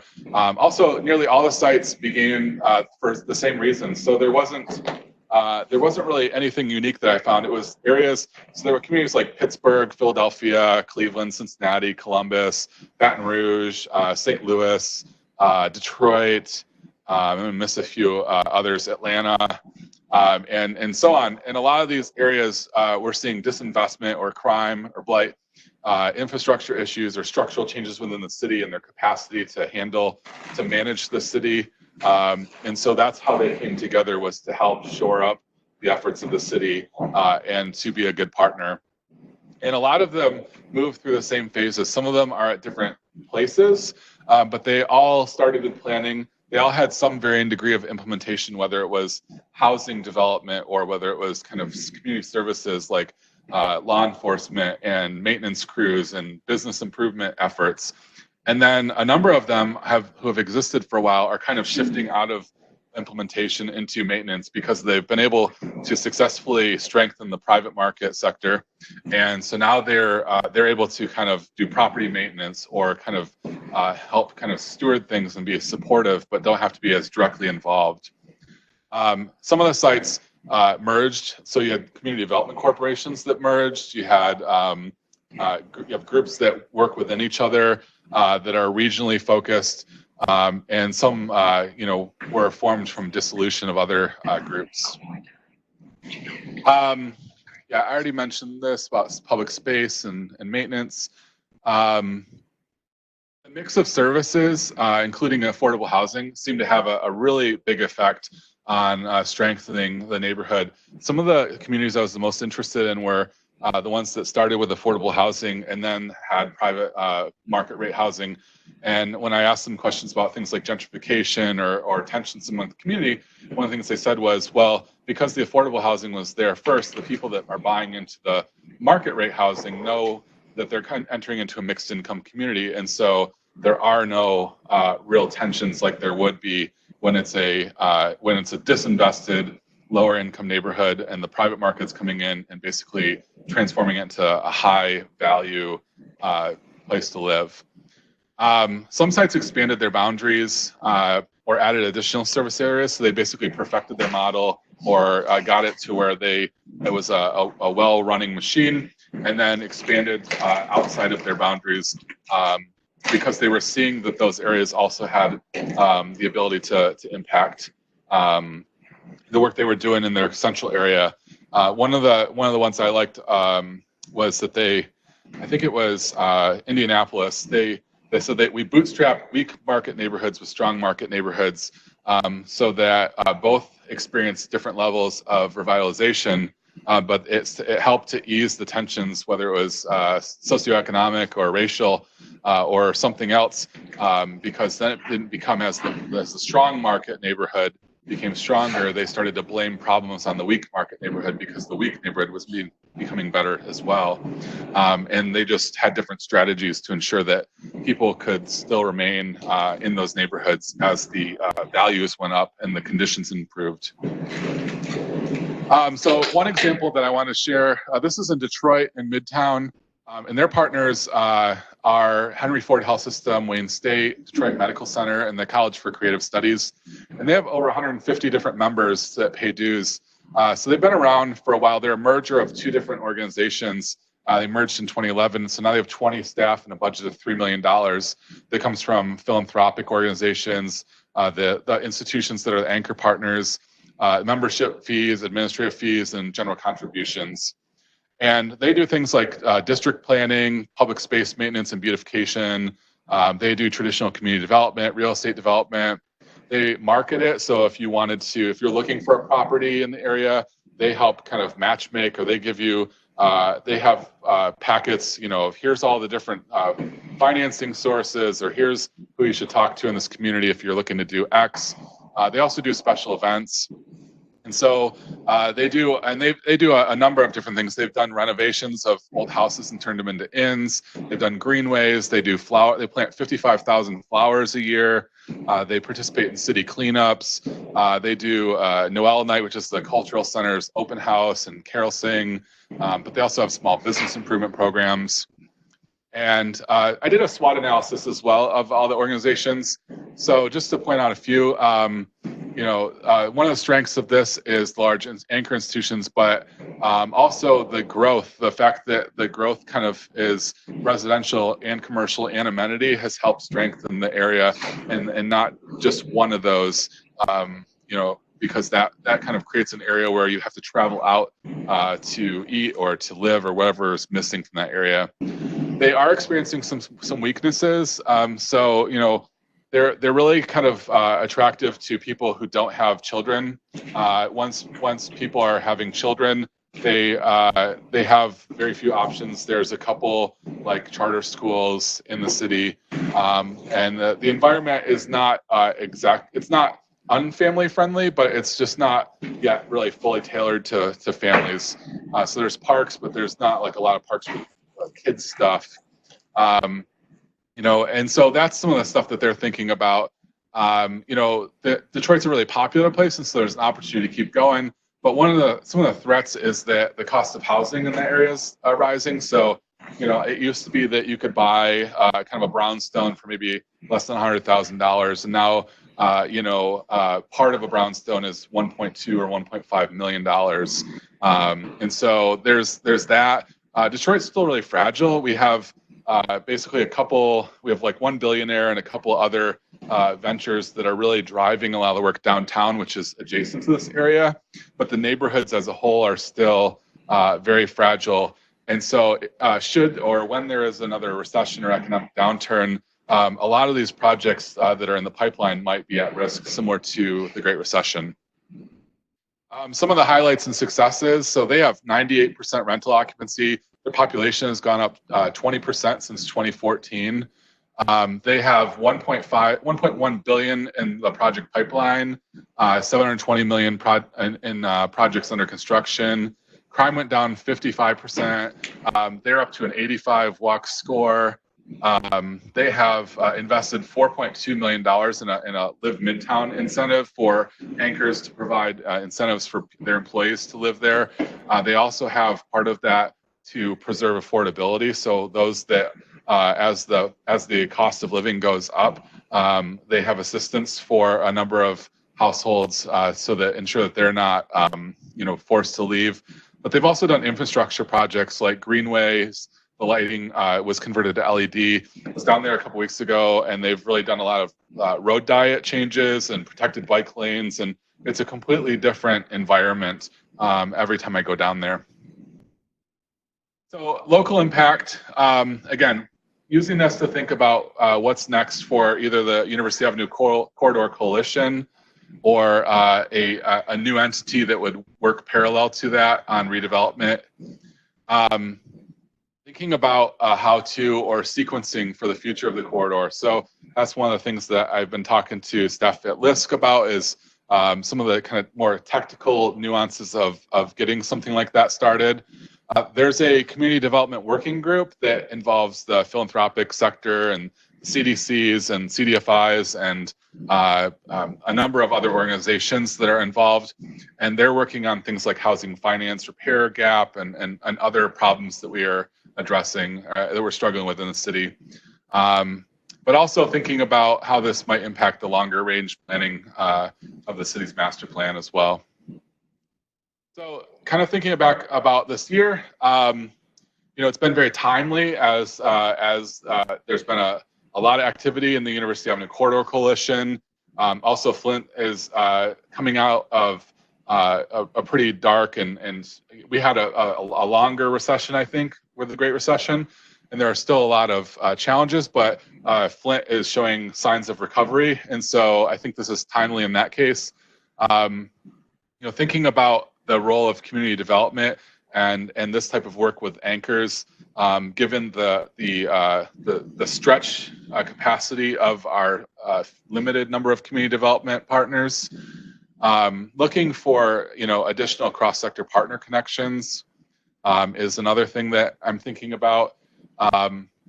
It's been also just in regards to the fellowship, it's been encouraging to see how everybody's been problem solving based on what things they're seeing in their community.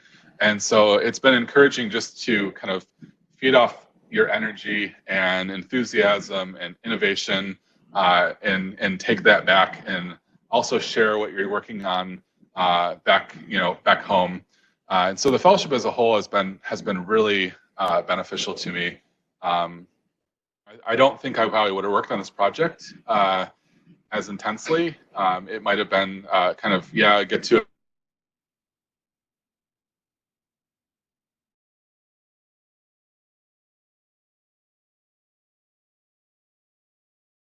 Really grateful for that as well. So what's next? A lot of these conversations probably go in with will be kind of under the umbrella of our community development working group. We have another BURN or CBCR grant that I'm talking to and just interested to see how what the state of their cross-sector partnerships are, and maybe there's something in some of these case studies that could be applicable because they are our neighbors and we want them to be successful, and they're just starting their implementation phase of this grant. Also have conversations with a local foundation that's place-based focused in the area north of the University Avenue corridor. And then in general, there's been a lot of interest in this around the state and in the region. And so I've been able to talk about this at different levels. I'm going to be in Toledo working with their LISC office on Monday and talking about some of this stuff. And then I think I would like to, one thing I didn't think about with my fellowship and the research is look at smaller groups. So maybe similar to Flint, where there's communities that don't necessarily have large employers, or the large employers aren't able to invest in certain parts of the city. What are those? What are the mid-size or small-size anchor partners in those parts of communities, and how are they investing? So it could be from the faith sector or small business sector or supportive services, for the health and education sector, or something completely different. So that's what I'm thinking about. I think that, yeah, that's it. Any questions? Thank you.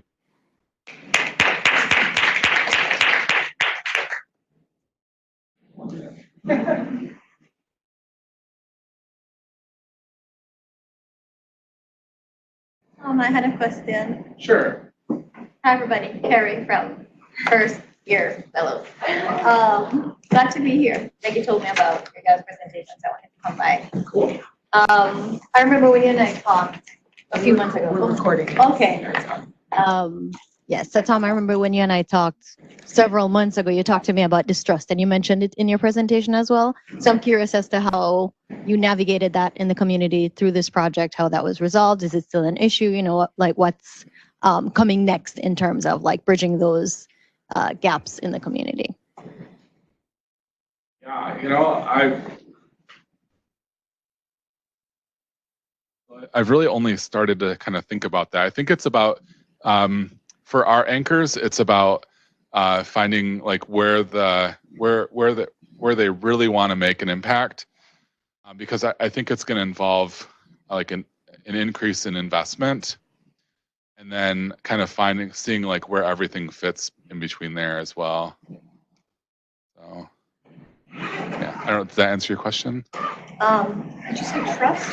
Distrust. Oh, distrust. Oh, the distrust. Yeah. Okay, sorry, I missed that part. Okay. You know, I think it's I've been pretty fortunate in that if people don't trust me, they don't tell me. So, but I've always been one that just tries to listen and not come with an agenda, and that's what I brought with my organization is I never ask my organization like, hey, I'm going to this meeting, what do you want me to say? It's more like what should we be listening for, and where can I speak up about we may have the ability to assist with this, or we may know of some resources on this. So it's really kind of being sensitive to what the community wants. But a lot of the mistrust is largely now in the city, towards the city the government. And there is a little bit of, it almost kind of seems like, I wouldn't say conspiracy, but there are some people out there that are like, oh, the university, they own all this land, they're up to something, or they have this back, deal. And so sometimes I just don't address those. Like I don't, because it's, you don't know like if it's just one person. We try to just put out the data in terms of like, what we're trying to do. And I try to connect it with, so if someone thinks that we have one agenda, I say, well, your agenda is to hoard land and then basically kick everybody out. Like, no, our agenda is to like build local wealth and empower people. And we really want to make sure that the development that happens here benefits the residents of Flint, and that residents of Flint are, participating actively in that. Or why isn't this, why are you focusing on this instead of the water or something else? And talking about the connectivity of, economics, economic development and other things, and the impact that it can have on the community. So, yeah, it's a tough thing. It kind of varies depending on the individual or the neighborhood that you're in. Thank you. Okay, thanks everyone who's online. We are going to take a short break and we'll be back on at 3 o'clock with Lahela Williams from Hawaii. Thanks.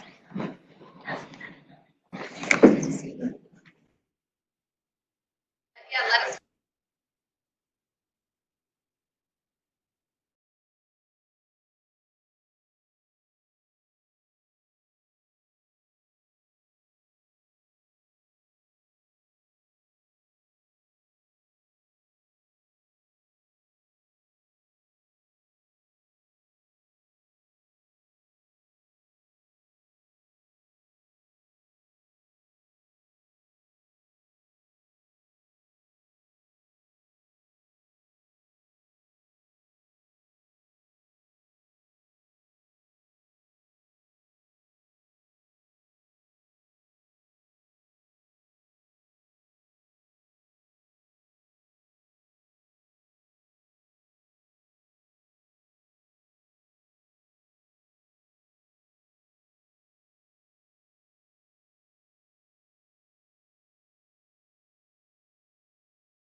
Yeah, that's what I've been feeling. I like, because I have a lot of my other friends, like in the upcoming election, where they're really comfortable with these words and like, and I think that even if you don't believe in every single policy, that it has to be radical. Hello, everyone. Because literally, it's only getting. Good afternoon. My name is Lahela Williams, and I am a 2019 Rubinger Fellow. So this is my final presentation of the amazing opportunity that we had over the last 12 months. First and foremost, I would like to do a really quick shout out to Maggie. Our Miss Point person. She has been amazing in corralling 9 members from literally across the country, who are all very busy and are not very responsive. And I'm really talking about myself. Thank you so much for your patience. We definitely appreciate you. Okay, so I'm going to attempt to stick to my presentation. Why leadership development and succession planning? So before I do that, I think it's really important to note or to tell you what my project was. So my slides are kind of out of order, but that's okay. The goal of my project, my proposed project, was to develop a culturally rooted leadership development and succession planning guide. And why? Because I couldn't find anything that spoke to me. I couldn't find anything that was relevant to how we do work and the culture of our organization, and not even amongst the organizations that I partner with or I'm affiliated with. There really weren't any tangible, real tools or guides that exist to assist organizations that are primarily working with communities of color or Native communities. So I figured, heck, if it's not there, someone has to create it. Let's try. Super ambitious, but that was the proposed project. How I got there, I think is really important. So I was raised by a very active community leader. My mom was an advocate. And in Hawaii, we call meetings, I cannot remember the term. It's not important. Hello. The year I was born, so without taking too much time, within Hawaii, we have the indigenous Native Hawaiian population. And unique to the indigenous Native Hawaiian population is a special political relationship with the United States government. Through that relationship, Native Hawaiians have access to land in Hawaii. Now that federal land, that trust, is administered by the state of Hawaii. And I say all of that to kind of provide some context because where I grew up is land specified for Native Hawaiians in Hawaii. So I grew up on a homestead. What's unique about my homestead is it's in the middle of urban Honolulu. It's the only urban homestead in the entire state. And so being a community leader, being the child of a community leader for a homestead surrounded by other Native Hawaiian individuals, families, young people just like me, and kupuna, provided me the grounding that I needed to start to understand what community work was before I even could comprehend what community work was, why it was important, and why we needed to do it. So being raised by someone who was active and grew herself into service of others definitely provided me the foundation that I needed to start to become the leader that I want to be. It didn't start with my mom, though. It started with my great-grandmother and her sisters. That's a picture of my mom, me, my grandma, and my great-grandma. I come from a family of community leaders. And that's important because we don't have enough of that. The intentionality of passing down a passion or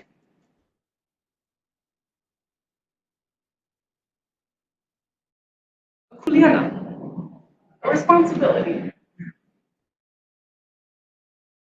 And that's important because that's why I chose to do this project. So in Hawaii, or growing up, being Hawaiian, sorry.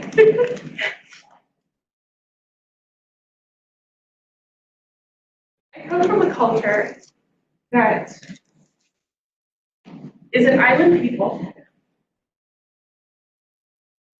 And there is nothing within 2,000 miles of Hawaii. We are literally an island chain in the middle of the ocean. The first assumed inhabitants of my island go back to like 600 AD.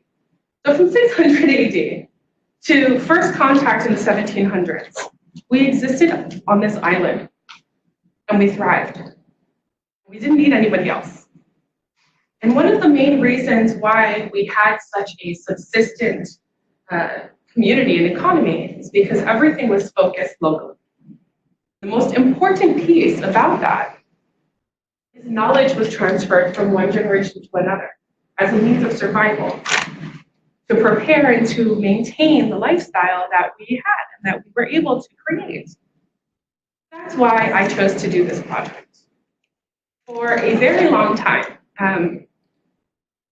being raised in the work, throwing myself into community development work at a very young age. I got my first job when I was 15 for a local nonprofit, and all of my career has been spent in community working for students.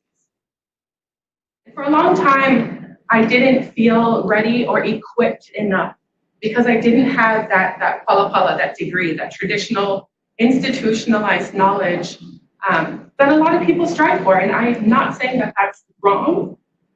I just knew it wasn't for me. I was raised to learn by doing the work. And I did that. And it felt really good. And I was at home. But I didn't understand that traditional way of learning and practicing and doing and existing actually kept me closer to my culture than I had assumed. So that's why I chose leadership development and succession planning, is because we have terms, proverbs in Hawaiian that speak to knowledge being learned in many schools. That it's not about one singular linear opportunity for people to learn and grow. And so I chose leadership development and succession planning for multiple reasons. One, because I wanted to be able to document the process that was my life. Two, because there aren't any tools that spoke to me as a Native person and our organization, which is Native Hawaiian led and serving. And I just wanted to be able to provide that resource.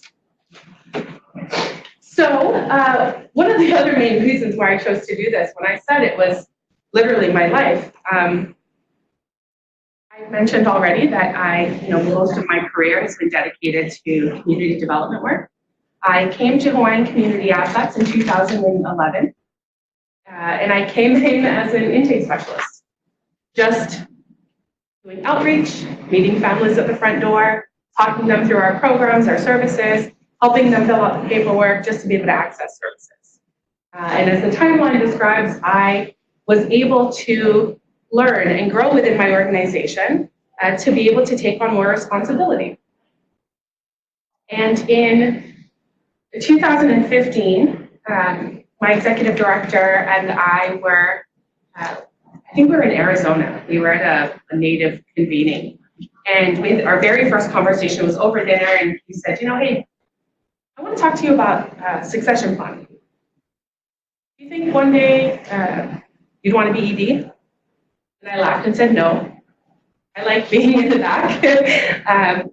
And so that was the first of many conversations. I said no, I think 2 times before we actually sat down and gave it a lot of thought.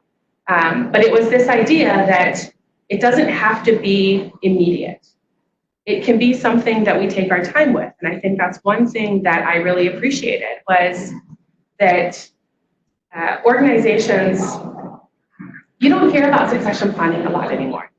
You hear about transition. Someone leaves, another person comes in.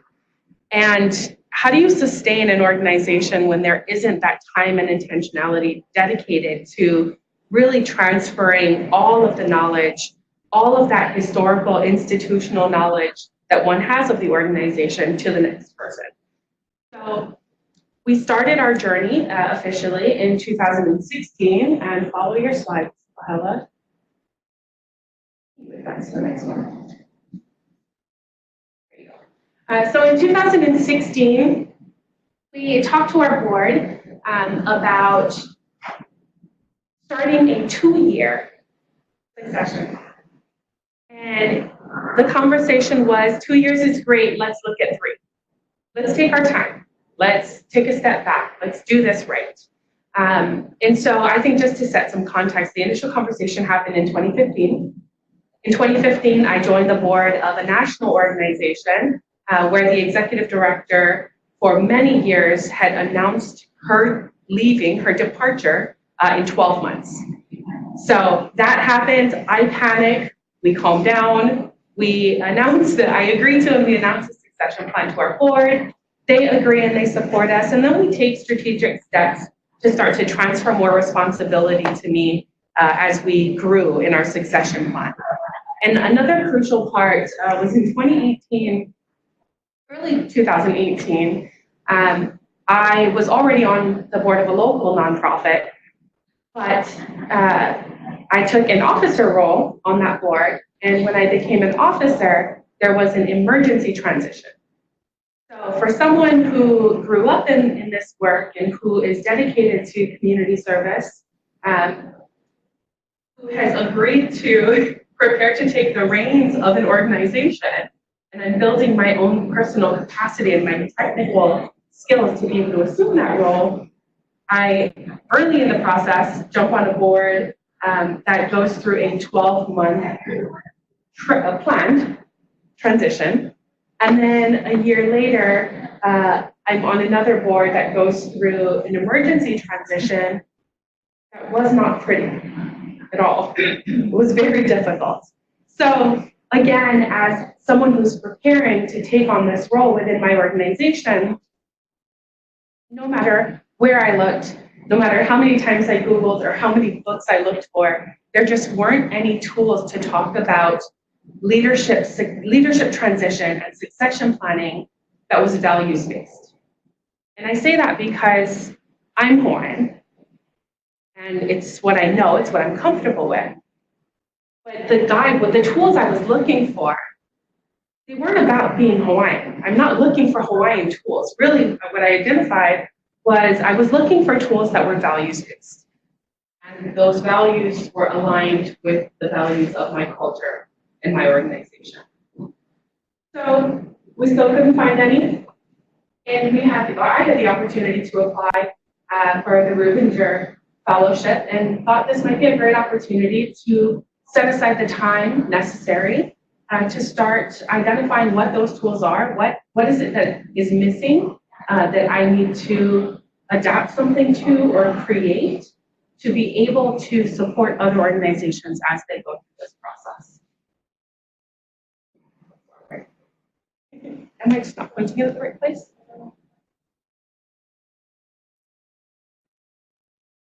There you go. So the goal again was to develop a culture-based leadership development and succession planning guide. I had some identified activities through that process, create an advisory committee to help me, do some research to figure out what's already out there, what models exist that align, that could potentially align with what I was trying to do, survey organizations and leaders that have recently gone through it or are talking about or planning it, and then drafting the guide itself.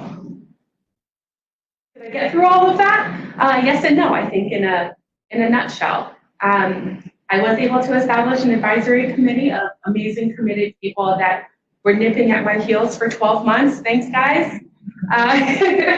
I was able to develop a survey. I didn't get it out to as much people as I wanted to, and I think that's another piece that I have to look at because I want to be able to collect more responses.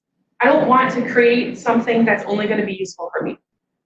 I if we're going to do this and if we're going to invest the time and the energy, I wanted to make sure that it could speak to multiple people. So I do want to redo or reissue, resend out our survey to collect more responses.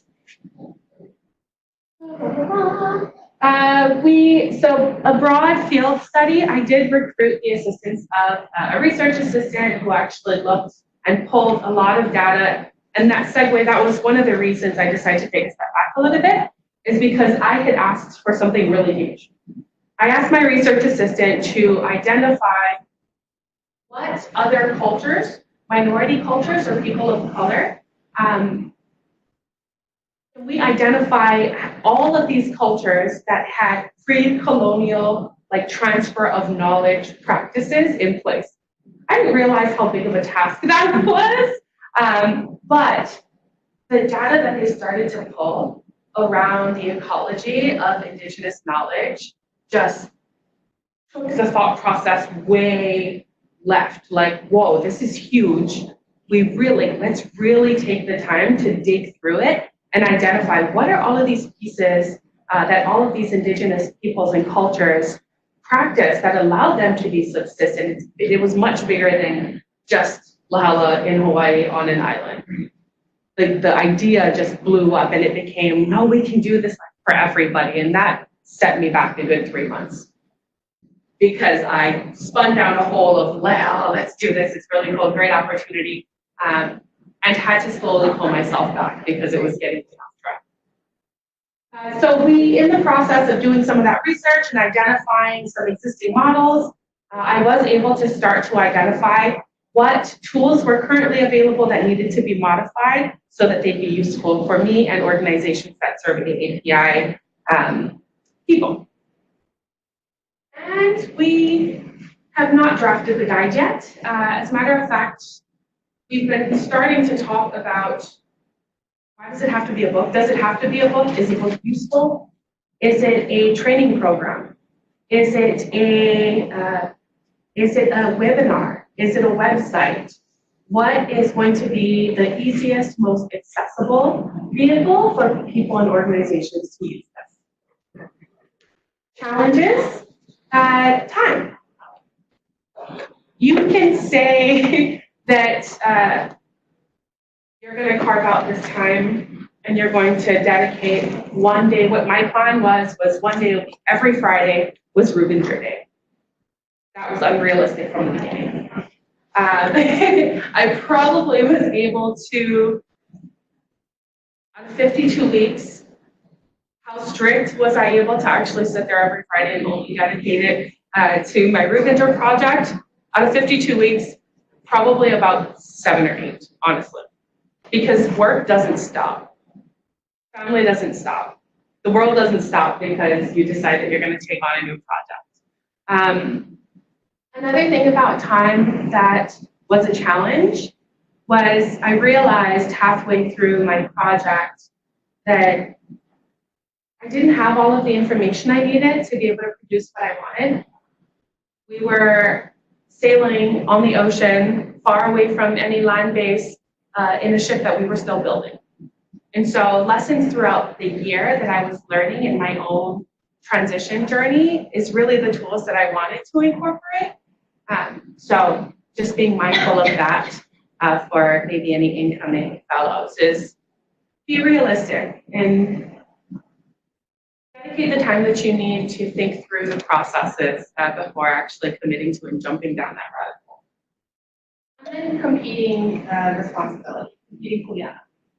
I was on my own personal transition within my organization. And another barrier is we didn't inform, our board was fully aware of our 36-month succession plan. Our board fully supported. A few key community partners were aware of our succession plan. Our staff was not, so it's not like I could talk about this openly in the office and get the opinion of a lot of people. And so making sure that I had the ability to manage all of my own expectations of myself, my work, for my family, that was definitely a challenge throughout the last year. So final product. We have tons of research. We have tons of data and models and templates that are speaking to us. We've been able to share the process and the journey that we underwent over the last 36 months. I don't have time to get into it completely, but when we did our announcement of the transition of leadership at Hawaiian Community Assets, we actually did it on probably one of the largest platforms we could. I don't think I was prepared for that. We did it at our annual Native Hawaiian convention. And it was the morning of day 2, which, you know, if you are an event planner, you always know that that's probably your highest attendance. There was, I think, about 1,600 people registered to attend. Estimates from that morning were maybe just over 1,000 people in the room. And we had the opportunity to put together a short video of individuals that have helped me and groomed me throughout my life. And we played the video, and our founder and our former executive director, Jeff Gilbert, got on stage and talked about our organization and our commitment to continuing to be a social and economic justice agency that works to empower the low and moderate income of residents of Hawaii to become economically self-sufficient. They talked about our founding and our roots, and then they talked about the opportunity for us to continue that work through a new leader, and that was me. And it was more emotional than I think I prepared myself for. But it was extremely humbling because I learned in that moment how many people supported not only me as an individual, but supported the idea that our succession plan, our 36-month, our timed and intentional plan to transition leadership, a lot of people supported the idea that that needs to be a best practice for not only organizations in Hawaii, but nonprofits and CDC everywhere. That I wasn't alone in thinking that succession planning and leadership development can be done differently. I thought that our process was fewer unicorns, this magical thing that is a great idea, but it doesn't really exist. But I am living proof that it does. You just need to take your time and be intentional about raising, preparing, grooming, and fostering young people in your community that are passionate about your work, and then investing in them, in their capacity and capability to continue your vision. So I have been the executive director at Hawaiian Community Assets since October 1st, 2019. And I am currently, thank you. And my succession plan started on October 1st, 2019. I need to identify who I'm going to work with. Who can I prepare to be the next, not me, to be the Me 2.0, to be the better me. But that is my project in a nutshell. So no, I don't have a final product and I don't have a bag, but I have an amazing process with an amazing journey and an amazing story that I've been sharing with people from across the country. And I have a bunch of tools that I want to modify, and I know exactly what needs to go into it, but that's going to be for the next year, is taking the time to actually put some of these things together. That's my project. Thank you so much for your attention and your time.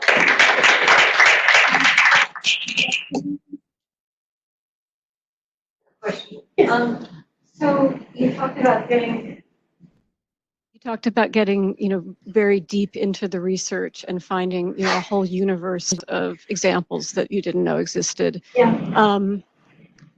So is part of your goal to try to sort of pick out the things that are most relevant to what you're thinking about, or what you feel really does exemplify values-based succession planning? Yes and no. And yes, because I want to be able to produce something or a set of things that is nimble and responsive. But I'm also not trying to be over prescriptive and tell people what the process is.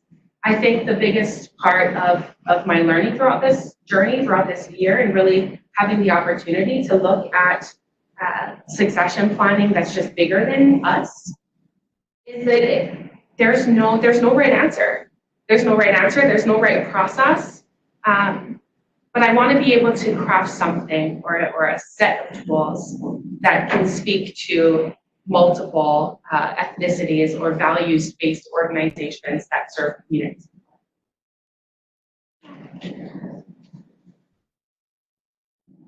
Awesome. Well, thank you very much.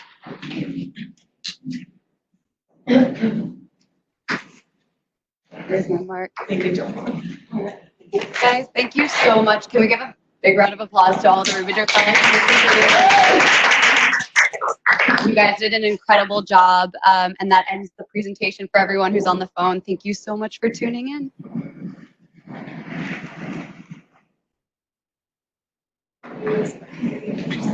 Oh, and I